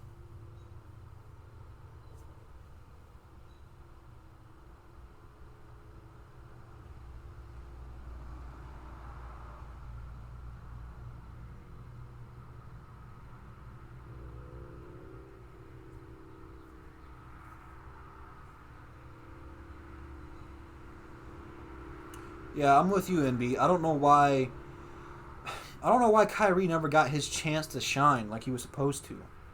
I feel like he should have been starting over Bruce Brown, but obviously Dwayne Casey's seen something in him that he didn't like. But even he played scrub minutes in the playoffs and played well. I don't understand why he didn't get his opportunity. I thought he was a better player than Bruce Brown. He could shoot. I'm not saying he's going to be like a lights-out shooter, but he kept the defense honest. They couldn't just double off of him like they can Bruce Brown. I mean, sometimes, last year, Blake Griffin was getting triple-teamed because they didn't respect Bruce Brown. And Bruce Brown would hit one every once in a while, but, they lived with it. They're like, all right, we can settle for that shot. With Kyrie Thomas, he wouldn't be able to do that. He'd be able to keep him honest. Plus, he's a solid defender. He might not be as good as Bruce Brown defensively, but he's going to be a good defender. He's going to be a good player for us. Just got to develop him the right way. Well, I think part of it was Larry Brandon is they play him a lot at 2 guard. I think I'd rather have him play at point guard where he's a little bit more active. So that's what I want him to be as a point guard. Have Bruce at the 2. Hey Chuck, I've been trying to talk about Kevin Porter Jr. Man, that's who I want. But it is what it is. Everyone wants something different, and that's cool, man. That's what makes you a fan. Everyone's got to put their input in. We all want the same thing. I mean, does anyone in here want the Pistons to screw the pooch on this one? I don't think so. We all want the Pistons to get a steal here and take off. I mean, that's all what we want. And I don't care if it's Kevin Porter Jr. I don't care if it's Bull. I don't care if it's some dude I've never even heard of. But Kevin Porter is the guy that I want. But I'm not in charge of the Pistons. I trust Dwayne Casey and Ed Stefanski to nail this one. And as fans, I think we should actually be kind of worried because over the years, the Pistons have really done bad drafting. They've done terribly. But I have to look at Dwayne Casey's resume, and I think he got us 2 good players for the future. I don't know what the ceiling for Bruce Brown or Kyrie Thomas is, but if you develop them the right way, they can be really effective for you. And I don't know if they're ever going to be a starting backcourt, but they could be our bench backcourt and be really effective and be like the lockdown. I want to see them run the full court press again. And I think having 2 young defensive-minded point guards and shooting guards that can do that can go a long way. But I trust for right now Dwayne Casey and Ed Stefanski to nail it and hit a home run for us.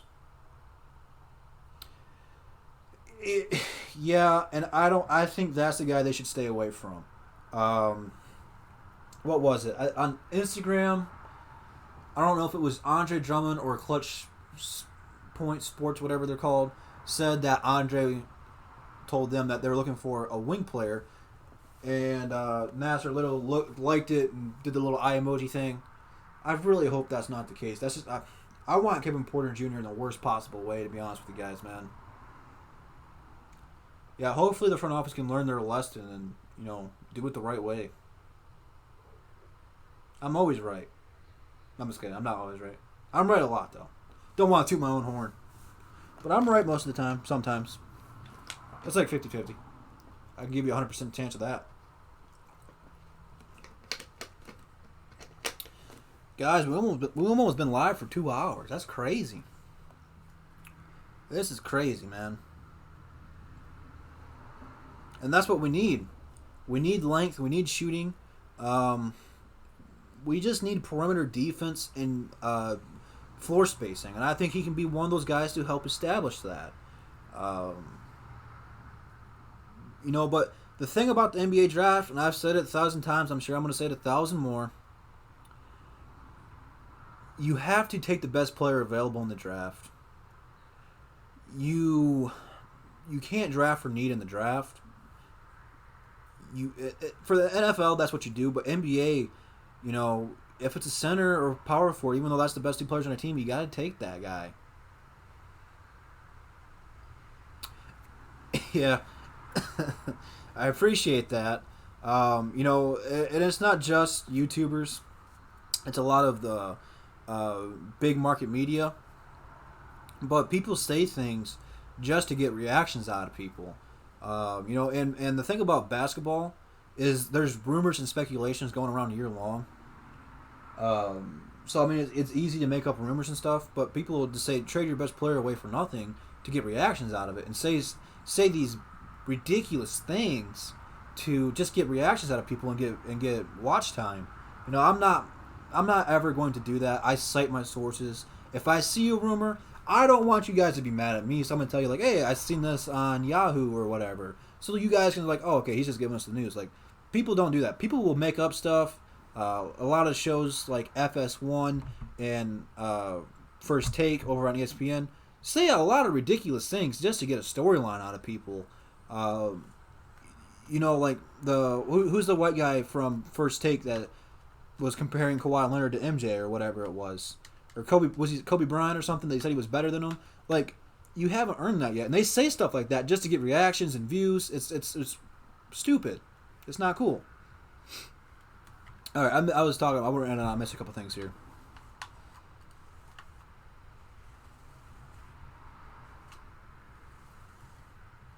Did Darius, did he go overseas, or did he just take the full year off? Because I know when they implemented the you have to go to a year at least in college. I know Brandon Jennings was the first guy who didn't go to college and went overseas and played. Um, which I think that's going to start becoming more popular. Seeing how well crap. Give me a minute. Give me a minute. Give me a minute. Give me a minute. Luka did. Wow, I can't believe I blocked his name out. I just drew a blank there. Luka played over there, and that's pretty much as close to the pros as you're going to get. And I think more people are going to take that year off and not go to college and play over there where Luka played.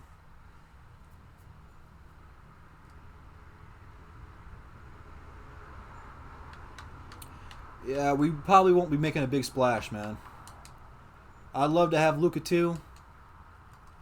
Or not Luka, but Kemba as well. But it's not going to happen, man. Not going to happen. Unfortunately. An internship? Where do you take an internship to? Did you get a real job? That's funny. That is funny. He took an internship.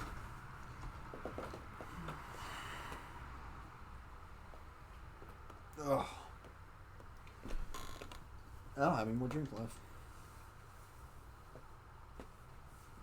Let's get a few more questions in here. If you guys got any more, we're gonna wrap it up pretty soon. I'm gonna go out and grab me some lunch / dinner, whatever it is. But yeah, if you guys got some more questions, let's get them in. If anyone wants to super chat before it's over, then that's cool too. I'm not forcing you guys. I'm just letting you know that the super chat option is there. I'm just fine. A $1 million. Whoa. Where do I sign up for that? Send me the application. I'm going to try to apply to that. Might not get accepted, but I'm going to give it a shot.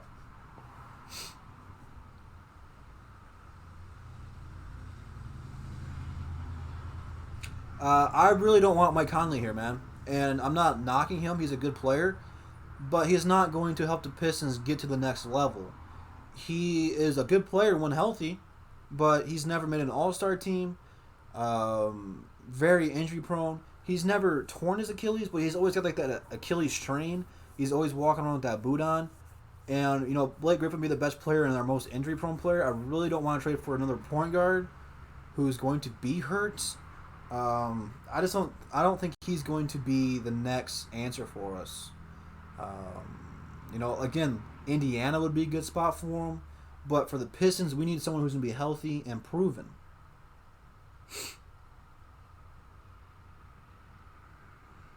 I mean, this draft, the top 3 players are all going to be really good. I mean, you have a chance to have 3 guys who can help change the face of the NBA. So, anytime you get something like that, I don't know how you can call the draft weak.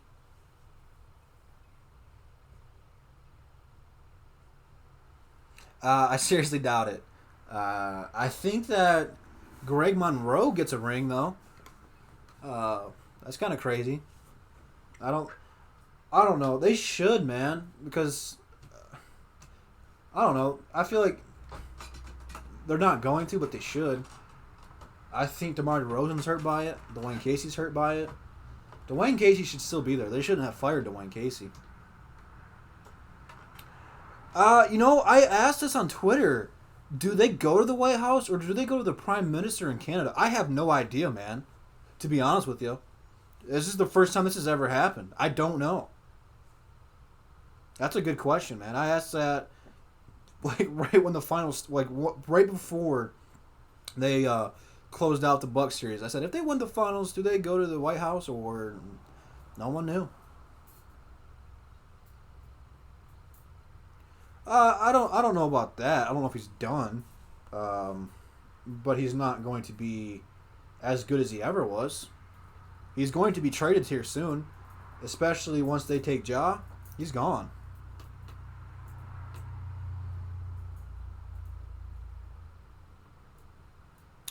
I think they said at most we can offer a 4-year, $40 million deal. I think the key to this is just getting some undrafted talent and really developing them. So I don't know what the Pistons' plan is. Um, I just whatever they do, do not bring back two people, and those two people are Jose Calderon and Zaza. You can literally bring back anyone else rather than those two players. Anyone but those two players, and I'll be all right.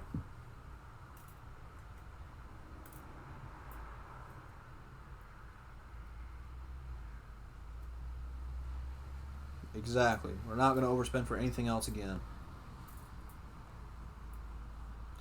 Yeah, if they do get offered the White House trip, I don't know if they're going either. I don't think that you know anyone in the NBA likes the president. Most players in the NBA have a different political view than that. I don't know until there's a different president if any team from the NBA is going to go to the White House. I don't know even.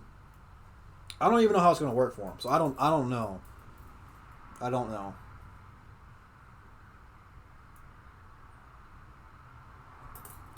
You think that's how they're going to spend it, or how do you think I feel they should spend it? I'm kind of confused by that question.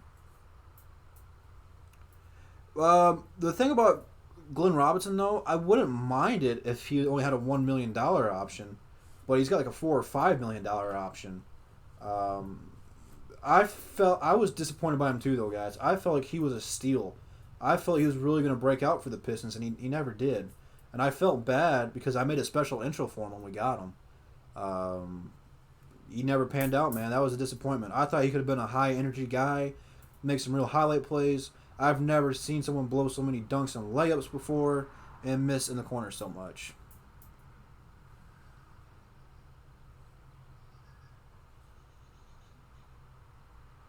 No, I don't think we need to necessarily build a whole different team.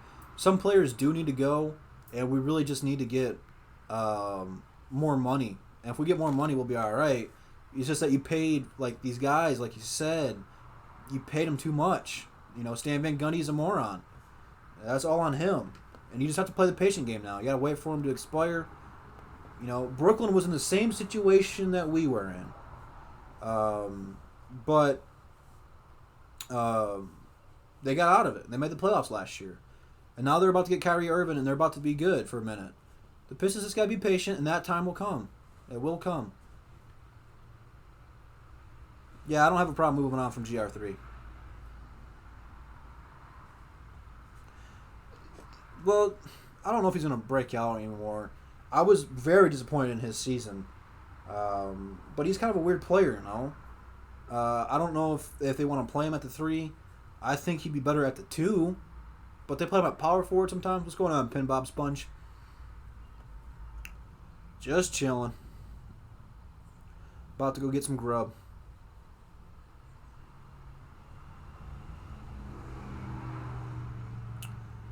Cheap wise, I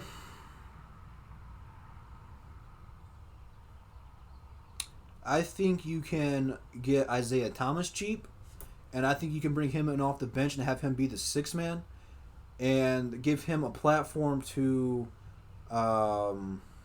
really get back to that all-star team style that he wanted to get to, where he can be the man, and have him be your scorer off the bench.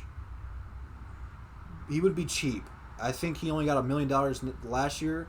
I'd be willing to give him 2, but you gotta give him a scoring role, and I think you can be effective with him. You're gonna be hurt defensively, but he needs to be a Piston at some point in time, only because his name is Isaiah Thomas. That's pretty much my standpoint on it. But he'd be cheap and effective. I had Burger King Friday. It was pretty good.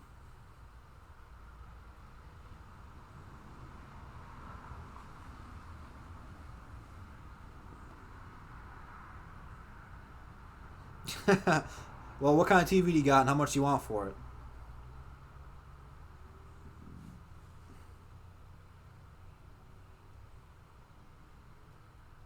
You guys see that video of the dude who smashed his TV all up to pieces because the Warriors lost?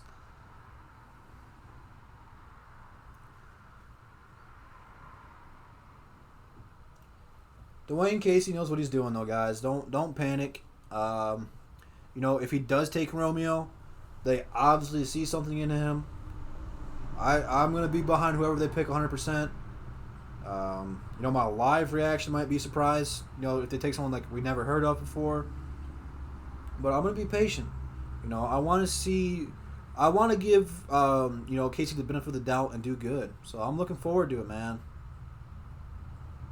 Pretty much because his name is IT.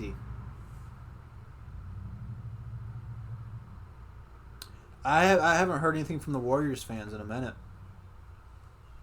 I think they might be on suicide watch.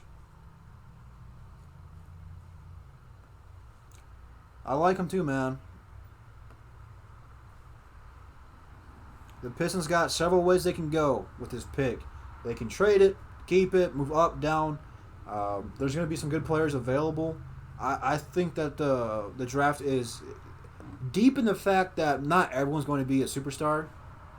But I think there's going to be some really good players that can be really efficient for the Detroit Pistons. There's several guys they can go depending on how they want to be represented.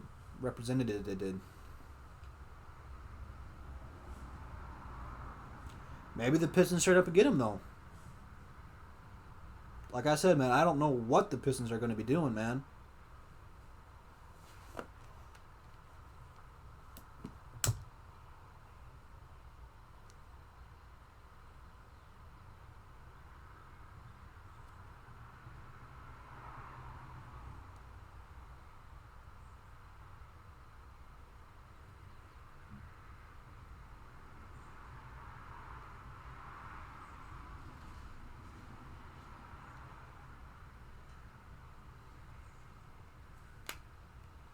I don't really want DeMar, to be honest with you, Rose Diddy.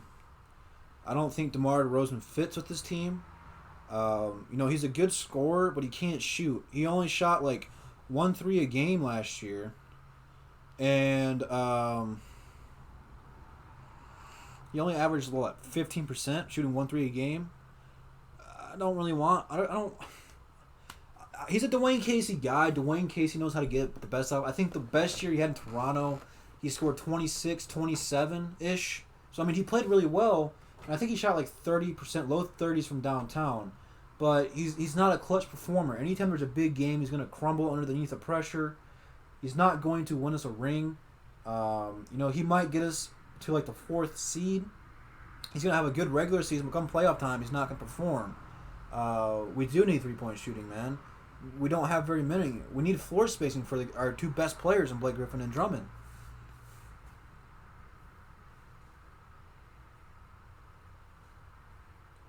That's what I want to see. Because, the NBA is going to change. The NBA is a copycat league. No matter who it is, we could go back through time. Back when Bill Russell was winning championships, everyone wanted to be big. Larry Bird and Magic, everyone wanted to be flashy. When the Bad Boys came out, everyone started playing physical again. Jordan, everyone wanted a shooting guard. And then Shaq came out there, everyone had a big guy. The Lakers, with Kobe and the Boston Celtics back in the 2007 days, played the same style away. Now that the Warriors were winning so much, everyone just shot threes. And the Houston Rockets tried to implement it, they never did anything. Now that Toronto won it, they played hard defense. They were one of the better teams defensively in the league. Everyone's going to start going back to that way. The Warriors settled for a lot of bad contested threes, and it cost them. It's a copycat-driven league. It's going to change now that the Warriors got dethroned. Unless the Warriors can somehow stay together, I don't see it happening. The NBA is going to change again. But yeah, I want to... we need that Detroit mentality back, man.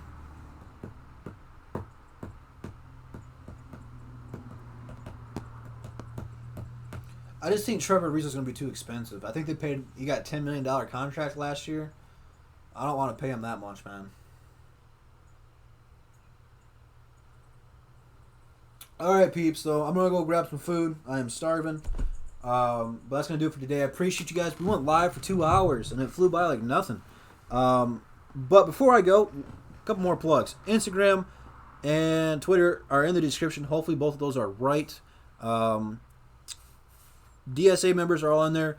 You're going to want to subscribe to Troxel, because this Thursday, We're having a live draft watch party, discussing all the draft picks, breaking it down as they get picked one by one.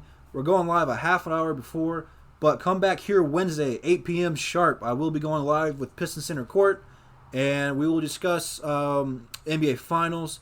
We'll talk more in depth about the offseason. We kind of want to save some draft talk. I'm sure we'll touch on it a little bit, but we want to save that for Thursday. But, man, it is going to be fun, a big week for us, so be sure to come back for those two events. I cannot wait. Thursday is going to be so much fun. I'm looking forward to it. Hopefully Bravo can come out there because Bravo knows everybody. It's going to be fun. So I appreciate you guys. I appreciate all your support. It has been a fun day. Have a good Saturday. This counts as my video, so the upload streak does continue. And I got a video for you guys tomorrow, so come back for that. And we'll start all over again Monday and keep it going. So see you peeps in the next one. Peace. Let's leave on the intro. Want to leave on the intro? Let's leave on the intro. Are you ready?